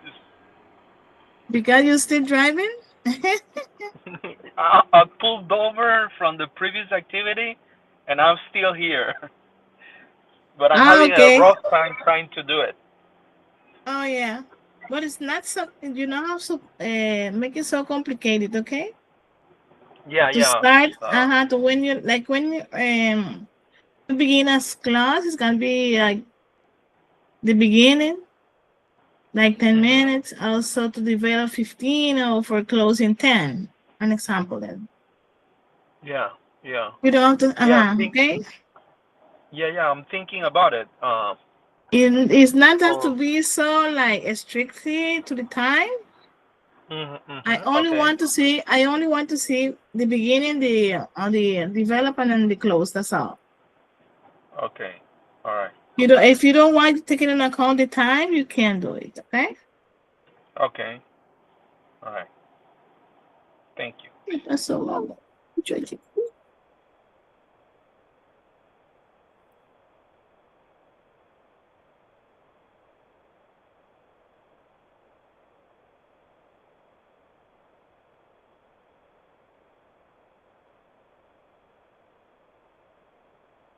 You can help yourself with the ear. Okay, you can put the topic and also they can give you can give them the topic and what you're going to do, and that's all. Do it with Okay.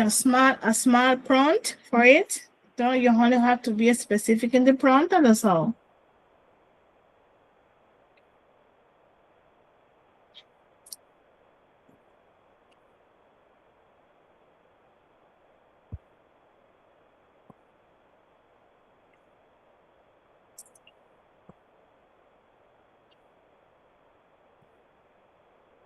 Noelia, do you have a problem with the journal?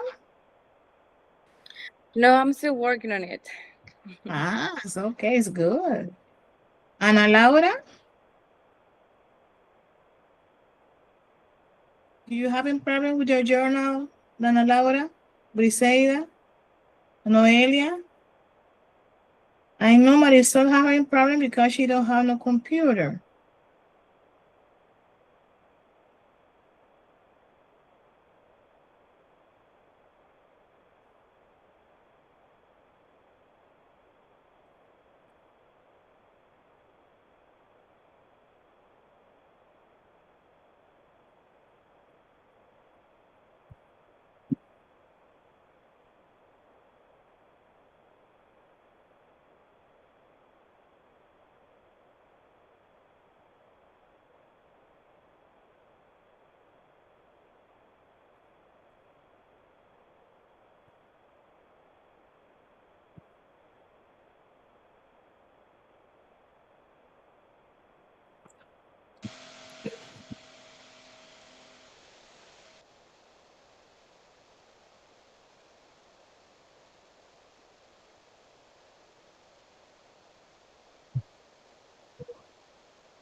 Teacher, hi.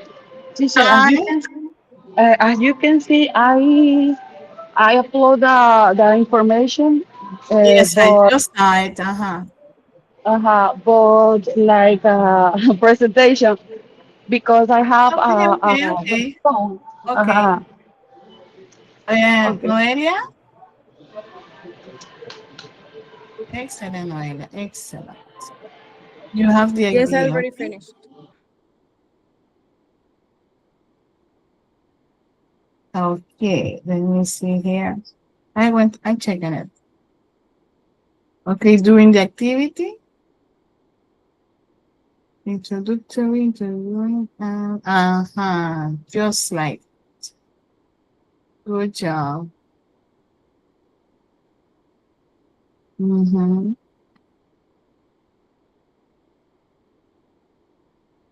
You don't put exactly a level? No,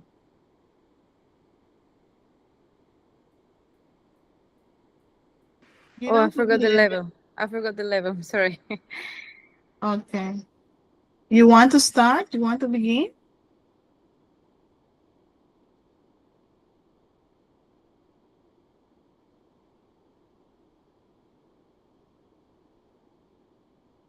Good job.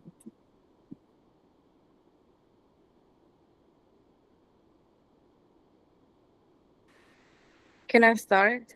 Yes, you can start. Okay, this is my journal. I'm going to talk about my vacation. So my vacation will be like my class because I'm going to start introducing how to use simple past. So Okay. as an introductory activity, the length of this activity will be 10 minutes. Okay. So this is a vacation brainstorm. In this case, I'm going to show some pictures about vacation activities like the beach, traveling, hiking, visiting family. So students can work in pairs and they can discuss these questions. So I can provide this question. Where did you go on vacation? What do you do? Who did you go with? And they can start sharing their answers with the rest of the class. While they are sharing their answers, I can start writing some simple past verbs on the board. As this is an introductory activity, the evaluation will be formative.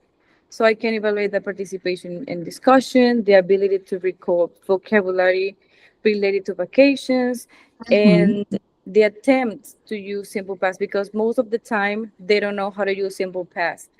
And I usually tell my students that there is no formula to know which how to use simple past. We have to like memorize the verbs, and they are like, "No, we don't have to memorize. We You have to only use have to simple." tell them that that's supposed to be already done. Yes. Okay, during the activities, I can split during activities into two activities. So, activity one will be sentence creation, and it will take like 10 minutes. So, I can give my students a list of verbs in like verbs in the base form. So, Uh-huh. they can work in groups and they have to change um, the verbs into simple past. So once they have changed all the verbs, they can create sentences about their vacation. So they can share the sentences with the class, or they can share the sentences with his partner. Uh-huh. Okay. Then the activity two during activity, it's like short writing. They have to write. They have to write a story about their vacation. It will take like 15 minutes, but I think it could take like more because writing I think is the most difficult part for students because they don't know how to start, they don't know how to connect, and That sounds like secondary students. yes. Okay. They can write from 5 to 6 sentences describing their vacation. Of course, they have to use simple past. So I can give some guide questions too. Where did you go? Who did you go with? Did you enjoy your vacation? And they can share their story with the rest of the class. I can take it as a formative too because they are still learning how to use simple past.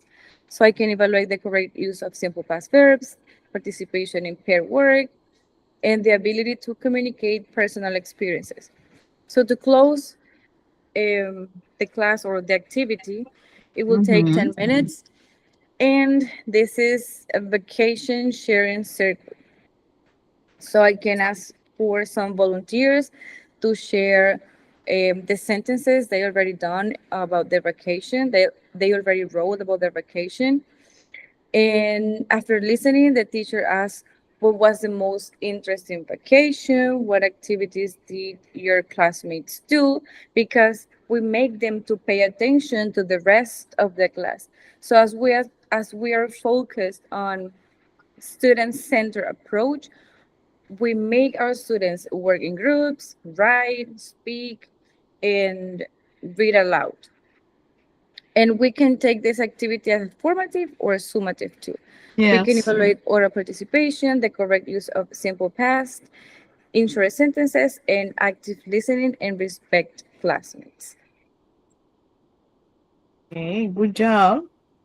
And this is based on your approach?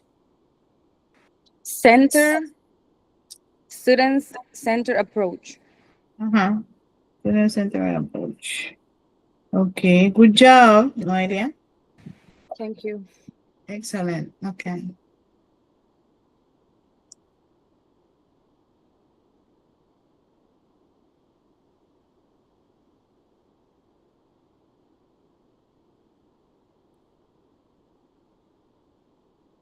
Francisco, you still fighting with the journal? No, I'm almost done. I used an app I had here to take notes, so I started Yeah, writing, started doing it there. you have the idea then. Yeah. Oh,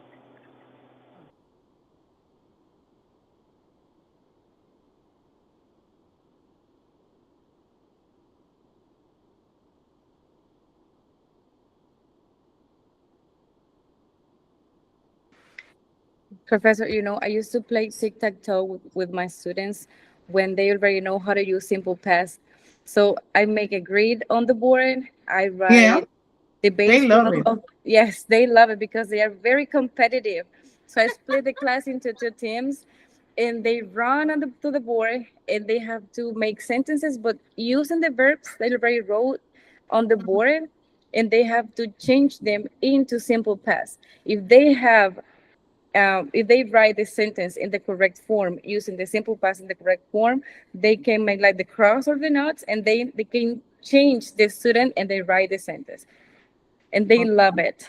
I'm going to do it with a simple present. Thank you for that, okay? I do like a suggestion. Okay. Tic tac toe.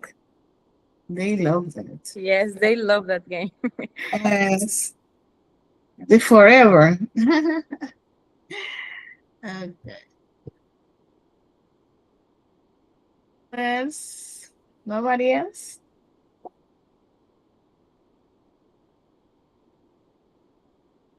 Marisol, you having problem?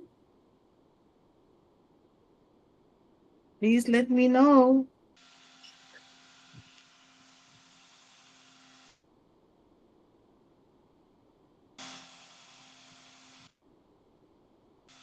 I develop right You now work you're working on it? in writing.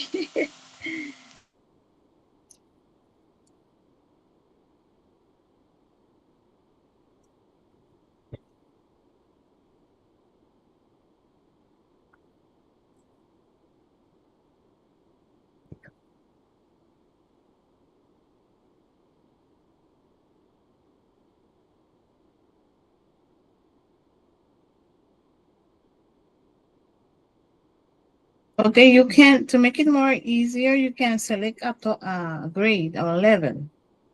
It can be first grade, kindergarten, or secondary group two. Okay.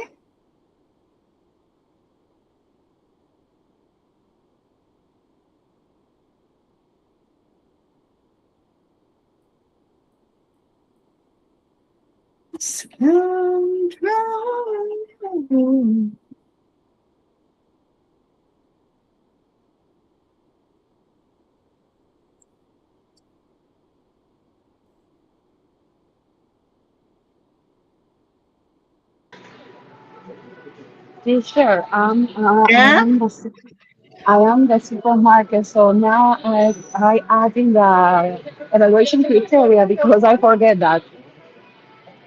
tell me. I forget the evaluation criteria. But no matter. I- I'm Okay, the I'm intention is to see the I'm going to introduction, I'm going to the, adding. huh?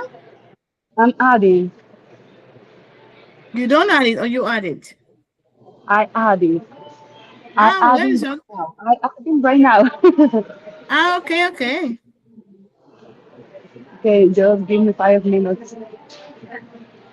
Okay. It's 3 o'clock, so we are leaving at 4. So,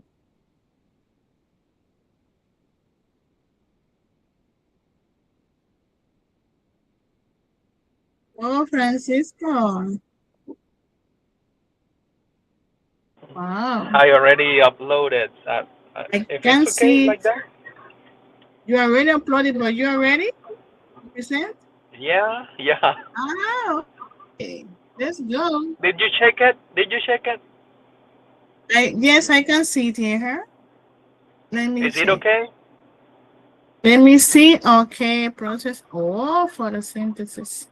Lesson plan. Okay. Middle school science. Oh, you love science too. Introductory. Nation criteria. Drawing. Photosynthesis. Evaluation of criteria. Okay. But you put a lot of criteria. Well, actually, remember it's teacher-centered approach. So it's mostly Uh-huh. they Uh-huh. in each Yes, I period know. they have the time to uh, ask questions if they have any, and they have just to listen and take notes. So that's why I wrote the criteria and evaluation Uh-huh. for I for remember. each. I Yeah. forgot the method, okay? No. So that's why I put them I put them down because that's what they have to do. They just have to take notes Yeah. all the time and listen. And if they have questions, well, Yeah. they will have their chance to do it. Okay, nice. So you can start then. I'm going to open it. Okay. Wow. Looks so beautiful. All right. Thank you. Well, hi everyone again. This is my lesson plan journal. This is for one period, as Miss Dana said, and it's based on teacher-centered approach. The topic is for photosynthesis, and the grade level is middle school science, especially or specifically 10th grade. And we know the duration of our periods it's 45 minutes, 40 to Yeah. 45 minutes. So that's how I More or put less. More or less, yeah. 45. Yeah, kind of. So the introductory activity, it will take no more than 7 minutes. It should take. So the objective for it is to activate prior knowledge and introduce the topic. So as the teacher, what does the teacher have to do? Greet students and briefly introduce the topic. For example, today we'll learn how plants make their own food to catch their attention. Whoa, very Uh, nice. Uh-huh. so ask quick guiding questions. For example, where do plants get their food? Why do plants need sunlight? So you can activate the prior knowledge and see how much they know about it. Uh, then we show a simple picture like the one I have on top of it, Yeah, I or can say it. Nice. you can show also a diagram of a plant receiving sunlight, the picture or a diagram. I gave Yeah. that example, right?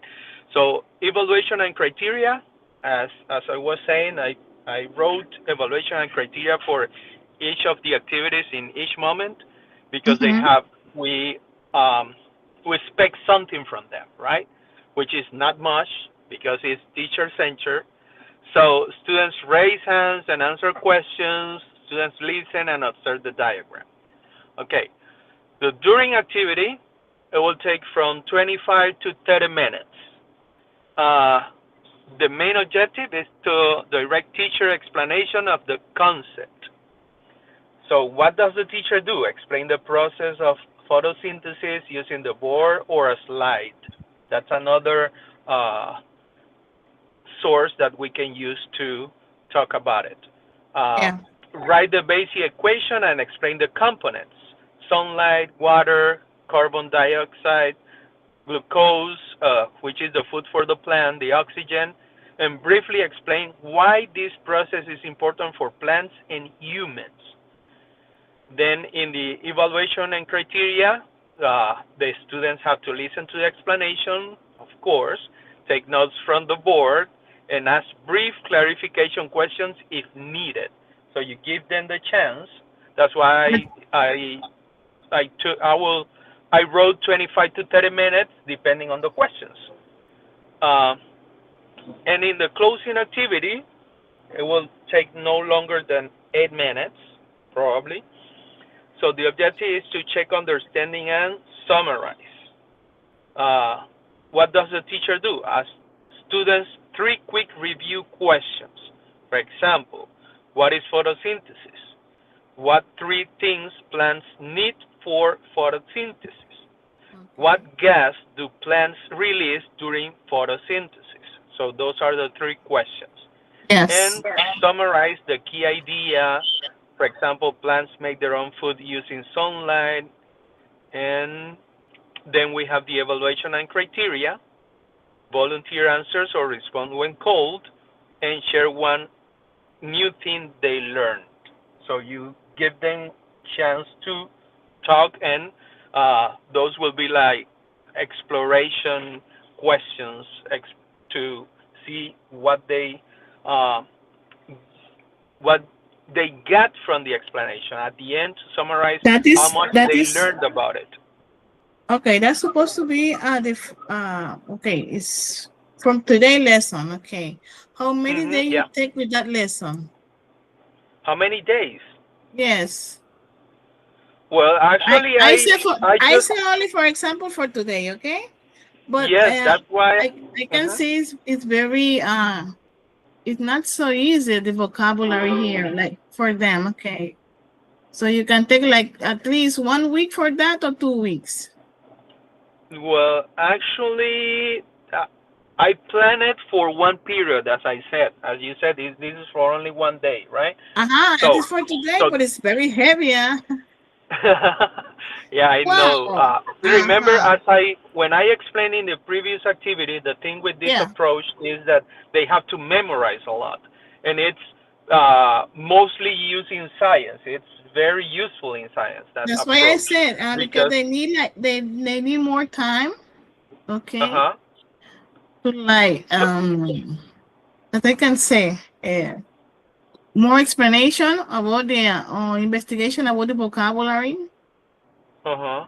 We can Well, focus more on the vocabulary first. Uh-huh. even well, actually, the vocabulary is not like very difficult because it's only like they are very simple concepts like sunlight, water, carbon dioxide. Probably that will be a little more complicated for them. Yes, that's Uh, why I say if you give them the definition of each of them is better. yeah, yeah. Actually, in the Mhm. explanation, because this is the during activity, and Yeah. if you can see, the teacher explained the process and Uh-huh. Uh-huh. I write didn't the saw that basic, part. Uh-huh. explain That's the it. components. Just to explain the Uh-huh. components of Excellent. the Excellent. photosynthesis. I didn't saw that part. Excuse. No, it's okay. Because And I, remember, I this is think a science. This is a 10th grade. They are in what science, so level? 10. they should have some knowledge about it. What level? 10. Uh huh.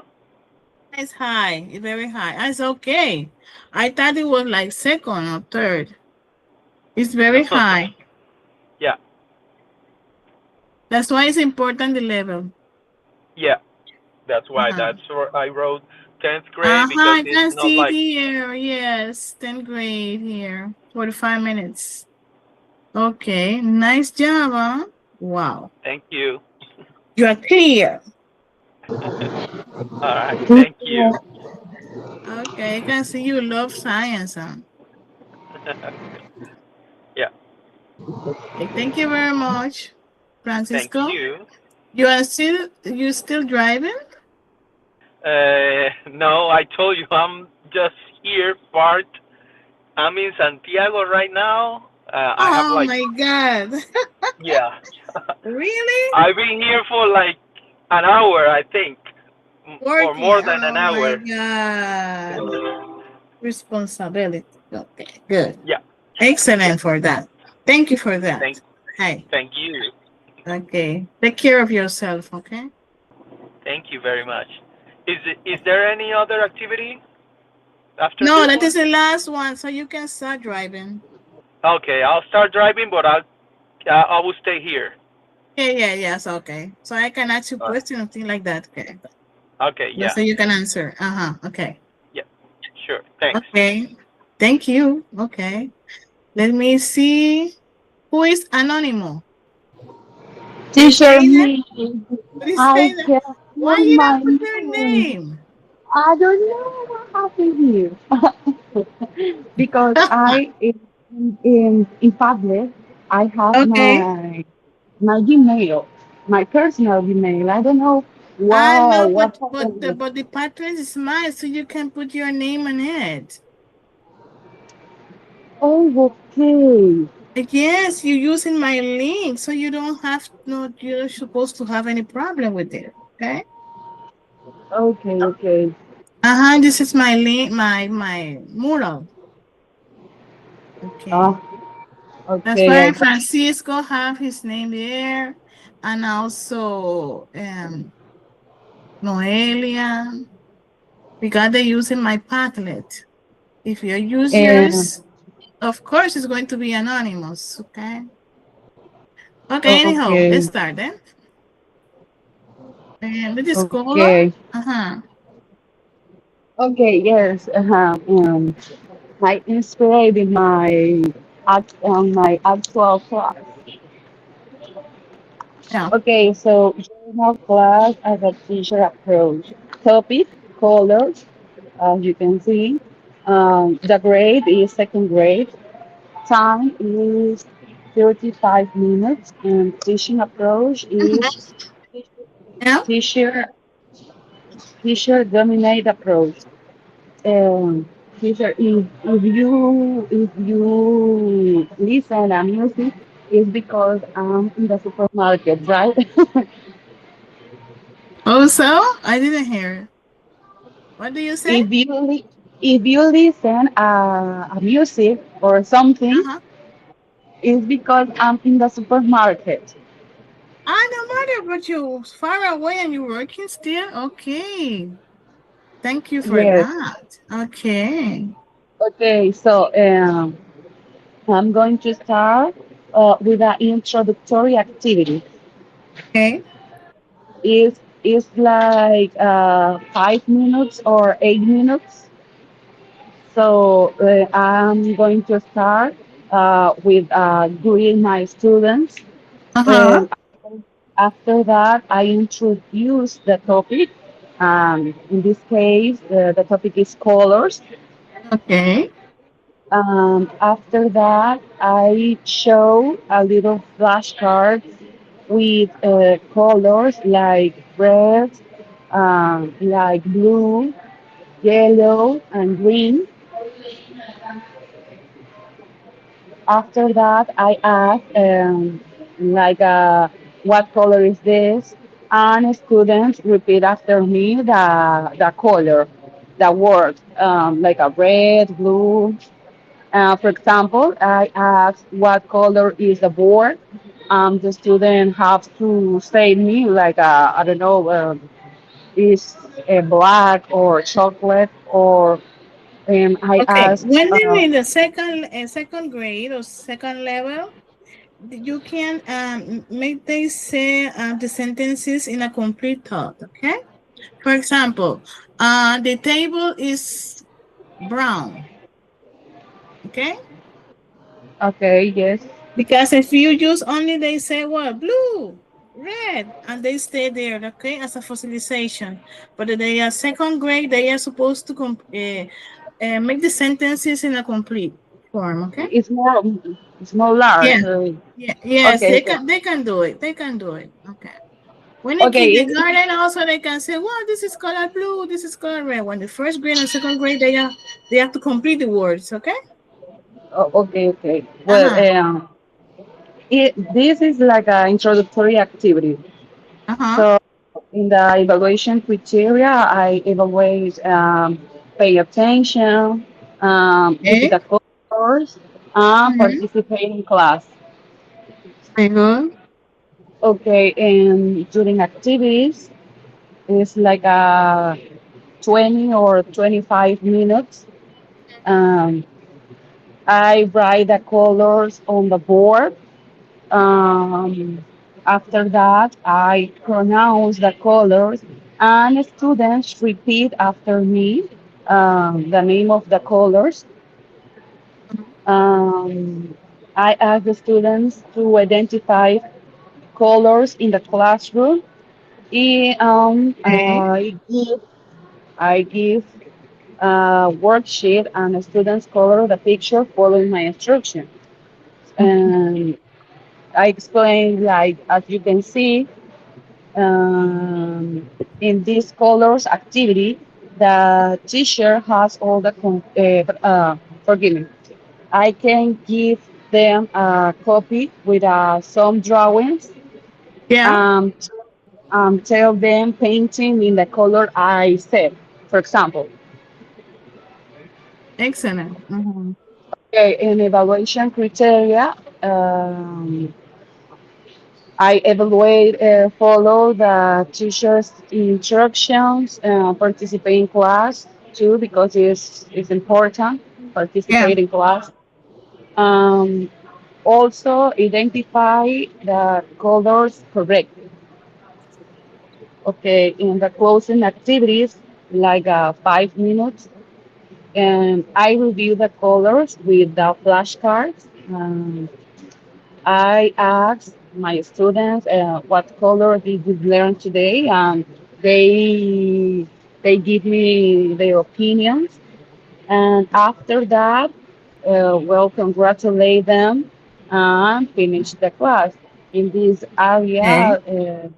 Okay. the evaluation criteria is pay attention to the review, Mm-hmm. answer the teacher questions, and remember the colors learned. And in this area, or in this approach, or this colors activity, the teacher has all the control of the class. Therefore, it's really important to always use learning approaches, different learning approaches. So that's it. Okay. Okay. Excellent. Okay. You know what you're doing. Excellent. Good job. Thank you. Okay. Noelia already done. Francisco too. Ana Laura, do you ready? Oh, not yet.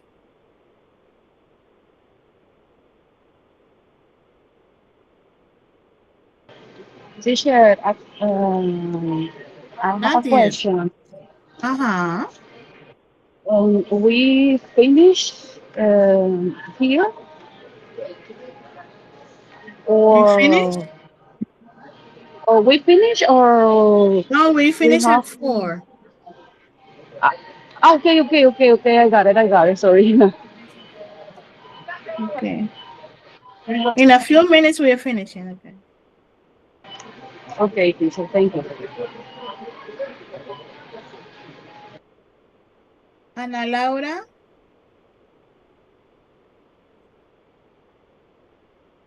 Marisol, are you ready?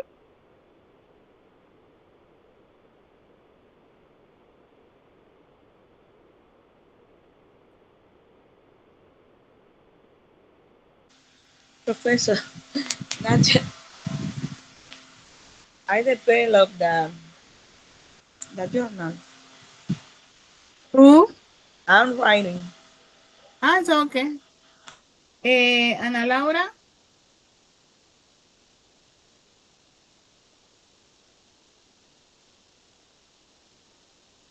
I lose control.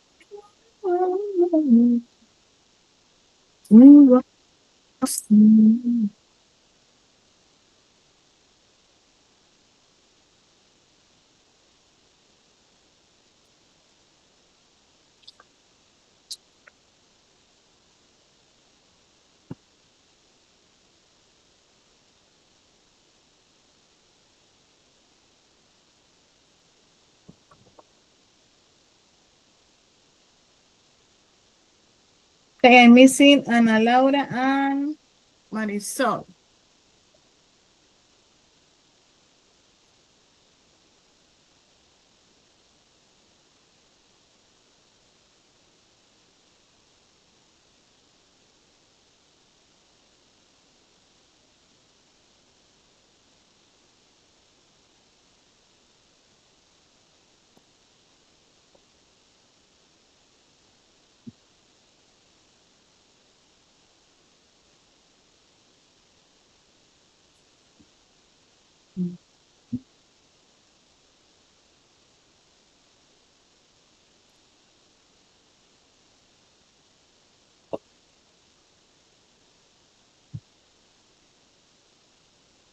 Lose control.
The following program. Most of the world, Okay, we're going to finish Johnston pre-colonial in times, there were Wyman. just hundreds of thousands probably of different languages spoken in what's now called the United States. Well, priestly caste or one thing or another, and we may decide, okay, those are the good ones and some other one's the bad one. But if social and political relations reversed, we'd make the opposite conclusions. I mean, let's say take Black English today. Black English is considered not quite proper English.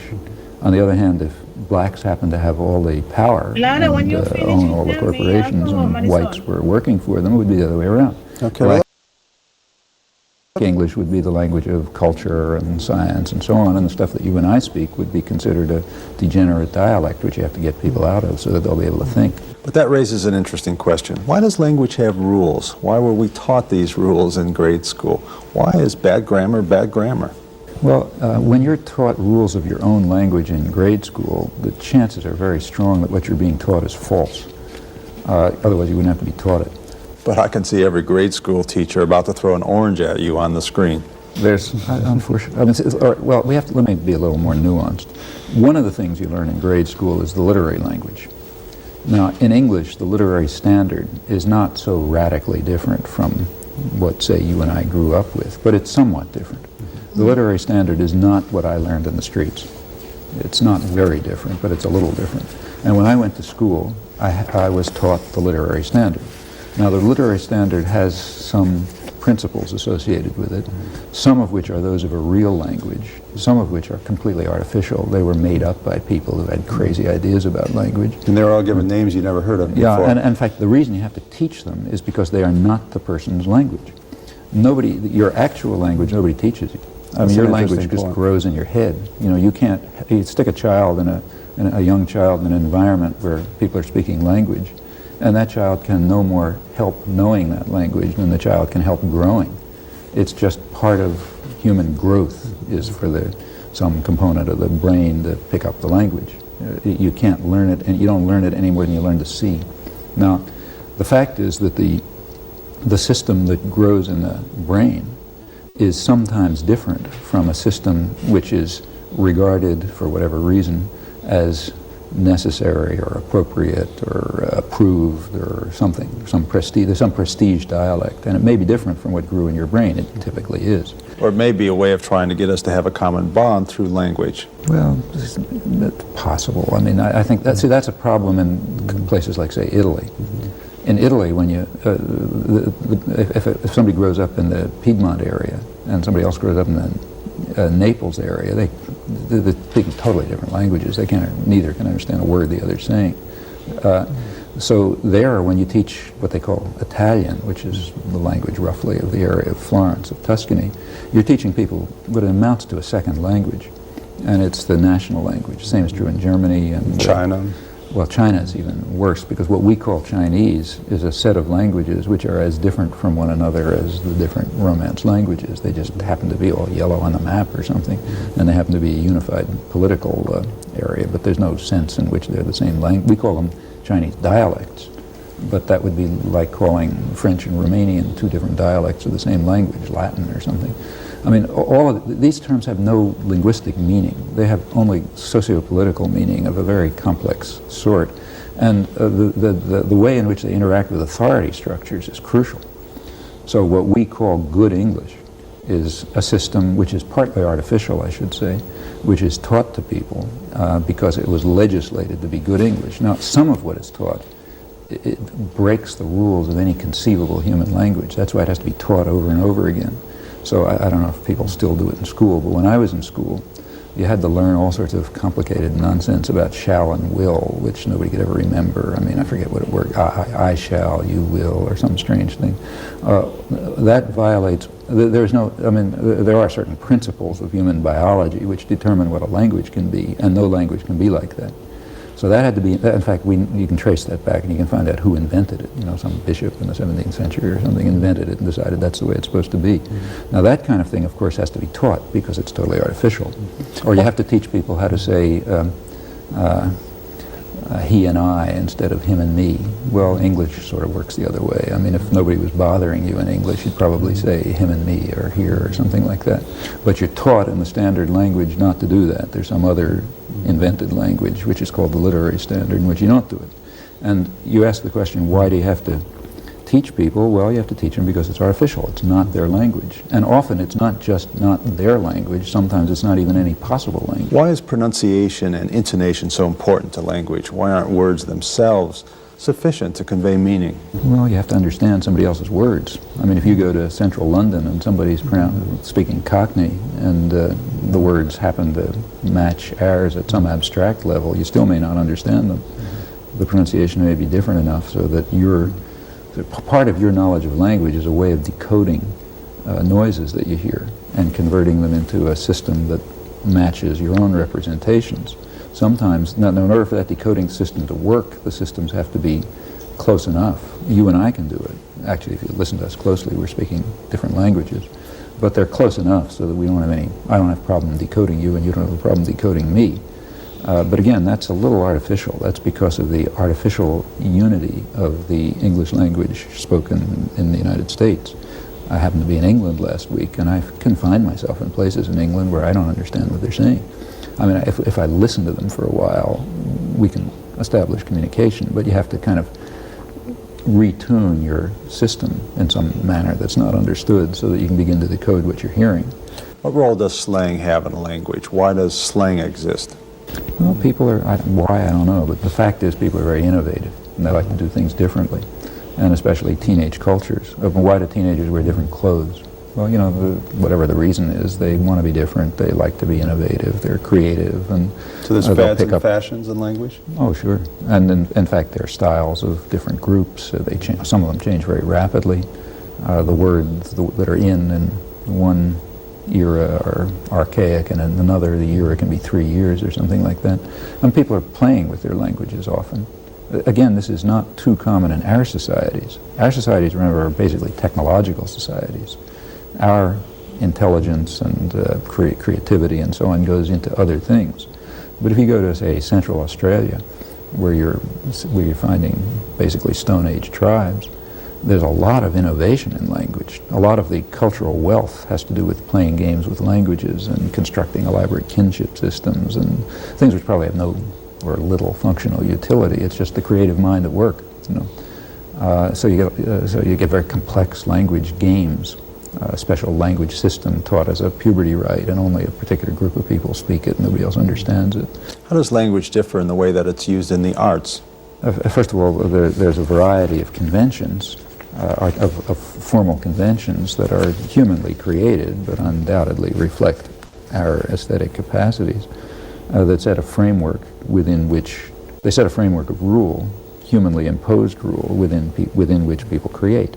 So, in an extreme case, if you write a sonnet, you have to come pretty close to a fixed frame. And while that's an extreme case, the same is true of other literary conventions. I mean, part of human creative intervention has been to create forms, aesthetic forms, which are somehow either appealing to us or challenge our intelligence or whatever, and you work within them. I mean, after all, painting on a piece of canvas that has a boundary, that's pretty recent in human history, and that itself imposes a framework which determines the kind of art that you can produce. And the literary use of language is just everything from the structure of a novel to the metric character of a poetic form. Me falta todavía la última parte. Do you respond to poetry? Do I? Sure. If I have time to read it. Does it make you think differently? So what goes on in your thought process? Well, you know, I don't feel competent to say, but it's a topic that has been discussed quite intelligently. So, for example, if you read, say, but not by me, I have nothing to say about it, no one pretend to, but if you read, say, William Empson's 7 Types of Ambiguity, you get an intriguing account of why poetry makes you think, in part because it's so compressed, you know. And you only get hints, so the reader has to impose a lot of structure. You have to put your own self into it. And in part because the formal structure itself imposes a challenge to the intelligence. If you're just throwing paint around randomly, it's not a work of art, you know. But when it's done within the framework of a humanly constructed system of rule, at least you've got the prerequisites for a work of art. It still may not be. Whatever it takes, whatever creativity is, and that's not understood, that has to be there too. But certainly I have nothing to say about these topics. I wouldn't pretend to. We bring up another area you can claim you have no expertise in, and that's the use of humor. We respond to people who use humor in communication, yet it's not taught in grade school. We're not taught how to be comedians, but we respond to it, and that seems to be the case in almost every language. Well, see, I don't think that is too much to do with language. We can be humorous in other ways too. A clown can be humorous without using language, and nobody teaches a child how to laugh at a clown. Now, I think we're going here to interesting topics, but topics where nothing is understood.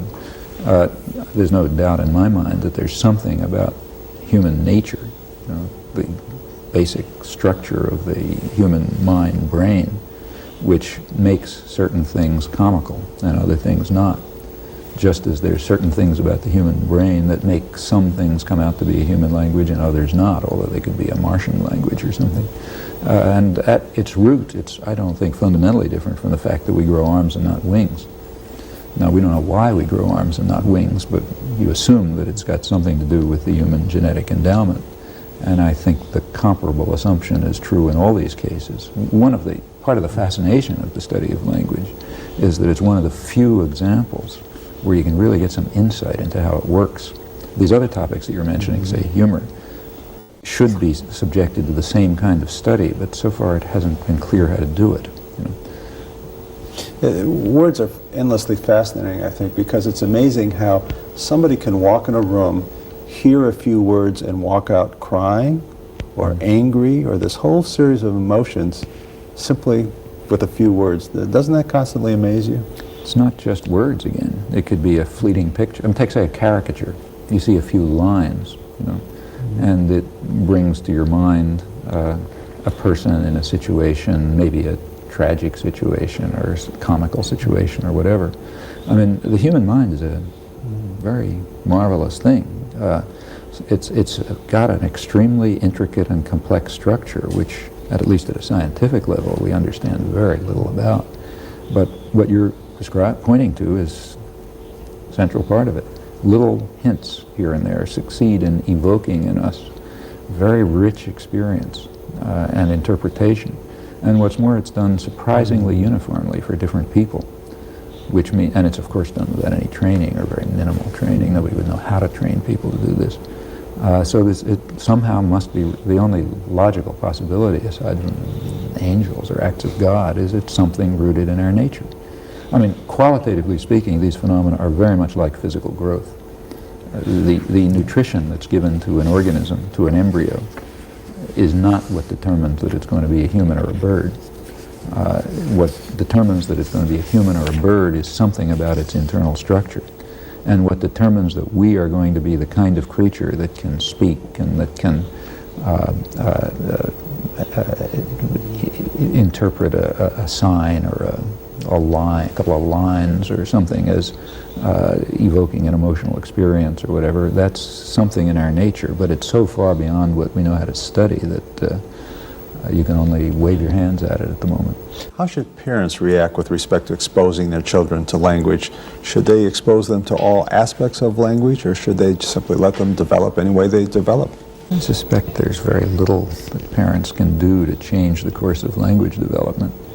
I mean, we know from experience. Again, let me say, I'm not speaking about this from any expertise. I don't have any more expertise than personal experience. There's nothing in linguistic theory that gives answers to this question.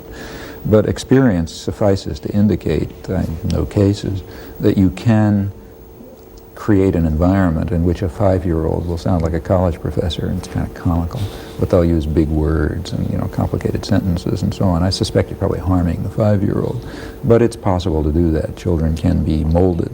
On the other hand, if you just leave them alone, they're going to pick up the language of their culture. Typically, they'll pick up the language of their peers. Quite typically, there are exceptions, but typically children will learn the language they heard in the streets. So take me. My father spoke with a Ukrainian accent, and my mother spoke with a mixed New York Lithuanian accent, and I spoke urban Philadelphia, because that's what the kids were talking in the streets. And undoubtedly, if you really took my speech patterns and so on aside, you'd find influences from the parents and the uncles and so on, but overwhelmingly it's you pick up the peer culture. Why this happens, nobody knows, and how that, but there's something about humans, children, that gets them to grow the language that's roughly that of their peers. And it's a very rich system. It's an extremely rich system. They don't try. They can't prevent themselves from doing it. They can't make it happen. The parents can enrich I mean, anyone who has a 2-year-old knows that the kid is running around all over the place trying to find out what the name of everything is. What's that, what's that, what's that, and you can help them, and you can read to children and show them pictures, and they're all fascinated with it. They're periods of very rapid language growth where you just can't satiate the curiosity fast enough. Amazingly so. It's unbelievable, in fact. What actually happens is really astonishing. I mean, there have been, for example, at the peak periods of, forget the structure of language, which is complicated enough, but just take vocabulary acquisition, the simplest part. At peak periods of acquisition of vocabulary, learning new words, children are picking them up at maybe a rate of 1 an hour or something, which means that they're essentially learning a word on one exposure. And the adults go into adult education and die trying to learn a new language. Oh, yeah. But, if you think what it means to learn a word on one exposure, the way to understand how amazing an achievement this is to try to define a word. So suppose you had an organism that wasn't equipped to learn.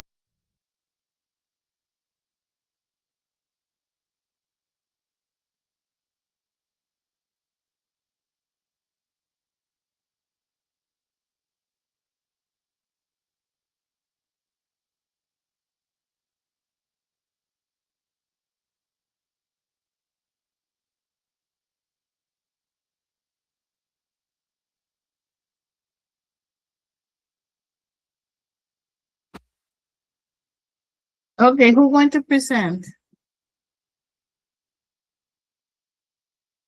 Marisol, do you?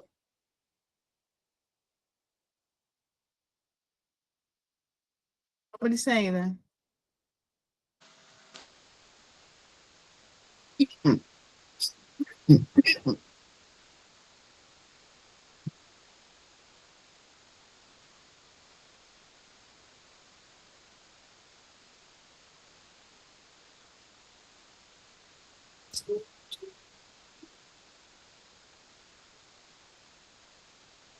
You say that you ready? We are leaving. Teacher, me.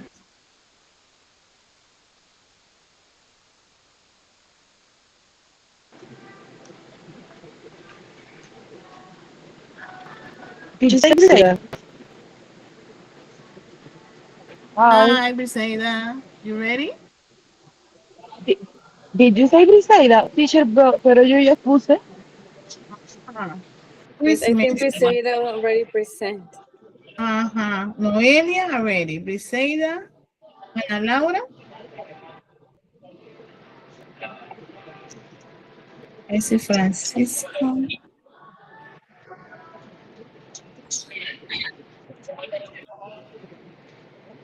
Profe, Marisol. lo que pasa es que mi slide es el anónimo. Eso. Ajá. Entonces falta Marisol.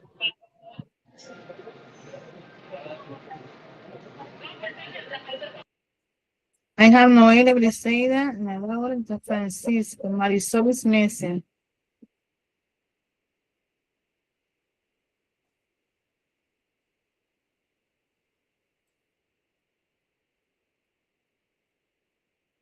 Let me check here. Okay, anónimo is Briseida. Yes, teacher. That's why I confuse here because I don't see your name. Yes, anónimo. Okay, It's Briseida. Briseida. Okay, let me see Ana Laura.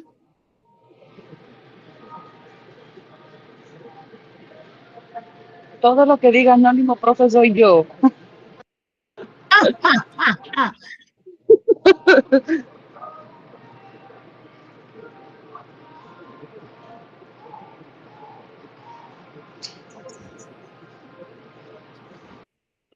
Okay, do you do two activities from the colors and the other one is one?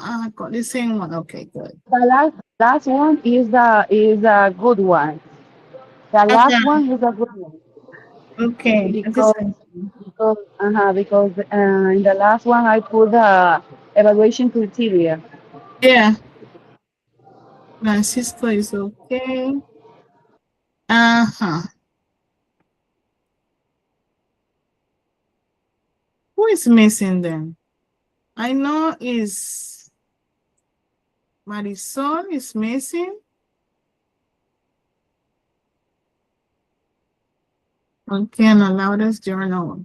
Noel is already finished. This was the first one. Marisol is missing. Marisol, we are leaving.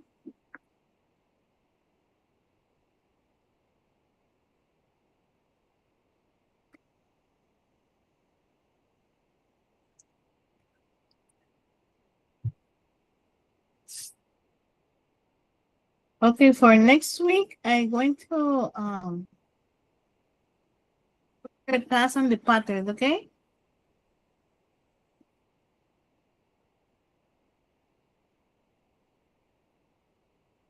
That's for next week. I'm going to put it here.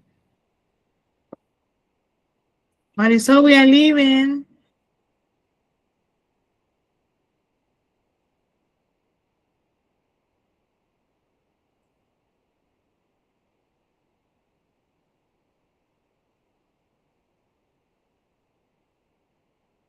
Okay. For next week, you have to read the second session of the model.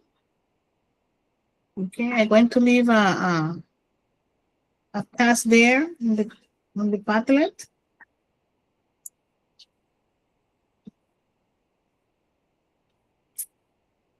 So if you have any questions, because we are leaving, okay? Próxima pregunta. Tengo que cambiar mi nombre de anónimo en el Padlet. Es que no estás usando el link que yo mandé, estás usando un link tuyo.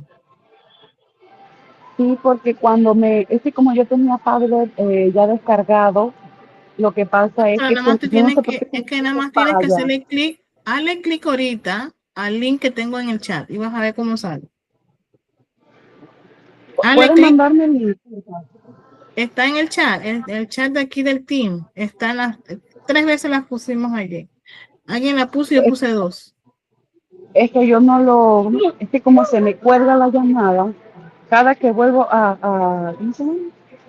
Que vuelvo a agregar, se me borra. De nuevo, voy a repetirla otra vez. Aquí Ok, se la puedo. gracias. Entonces. Ajá, copiar dirección de enlace, aquí está. Ajá, ahí está. Trata de entrar y pone tu nombre para que puedas trabajar, porque toda la clase la vamos prácticamente a trabajar en el tablero.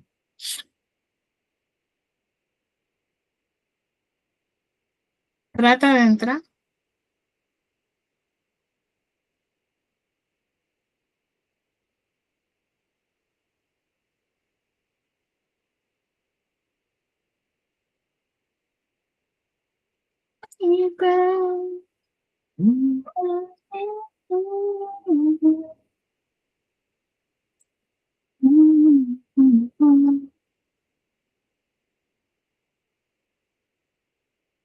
Voy a cerrar aquí, dejar de compartir aquí para pegarme al Padlet. Okay. Ajá.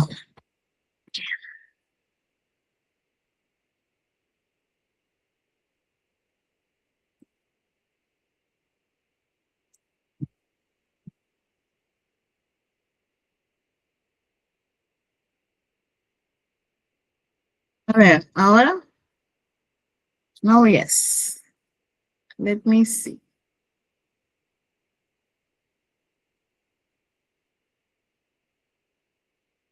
Ready?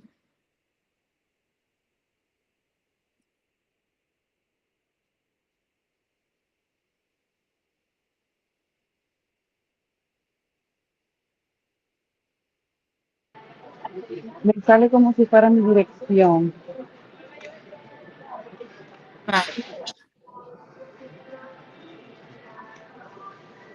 ¿Pero lo estás haciendo en el teléfono o en la computadora? Lo estoy haciendo en mi celular. Parece, bingo. Ya nunca te va a entrar. Correcto. Tiene que ser en la computadora. You say that I can see your name Uh, already. listo. ¿Entró? Es que yo lo estoy haciendo desde mi celular, porque como estoy fuera de casa, Ok. Pero lo tiene que hacer en la computadora y de ahí en adelante lo puede hacer en el celular. ¿Me explico? ok, ok, ajá, I got it, At I first got time it. you have to do it on the computer. But I After that you refresh can do the it on the page phone. and I can see Briseida's names in their Yeah? in her Padlet. I Yes? refresh Padlet's page and I can see her name. Let me see. Okay. Where? Briseida. Briseida. Yes, yes, yes, yes.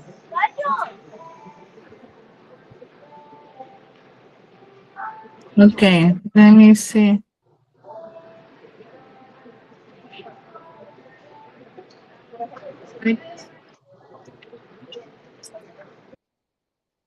Briseida.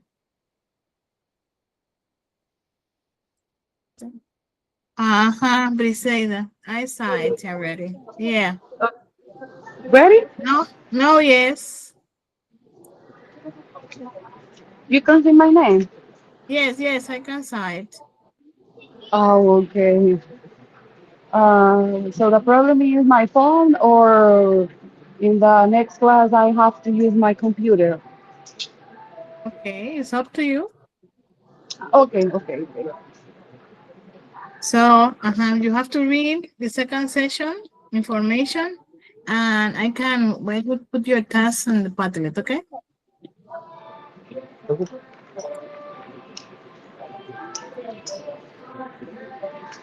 So, if you have any question,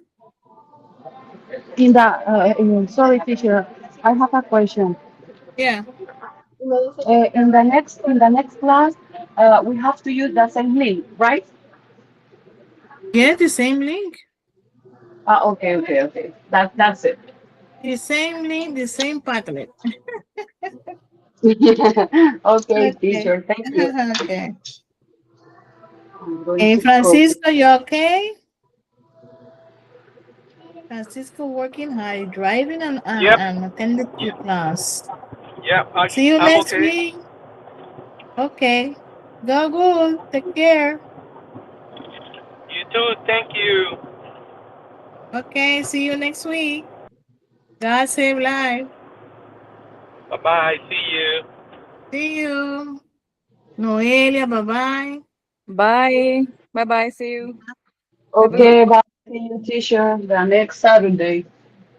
Okay. God save life. Thank you. Thank you, people.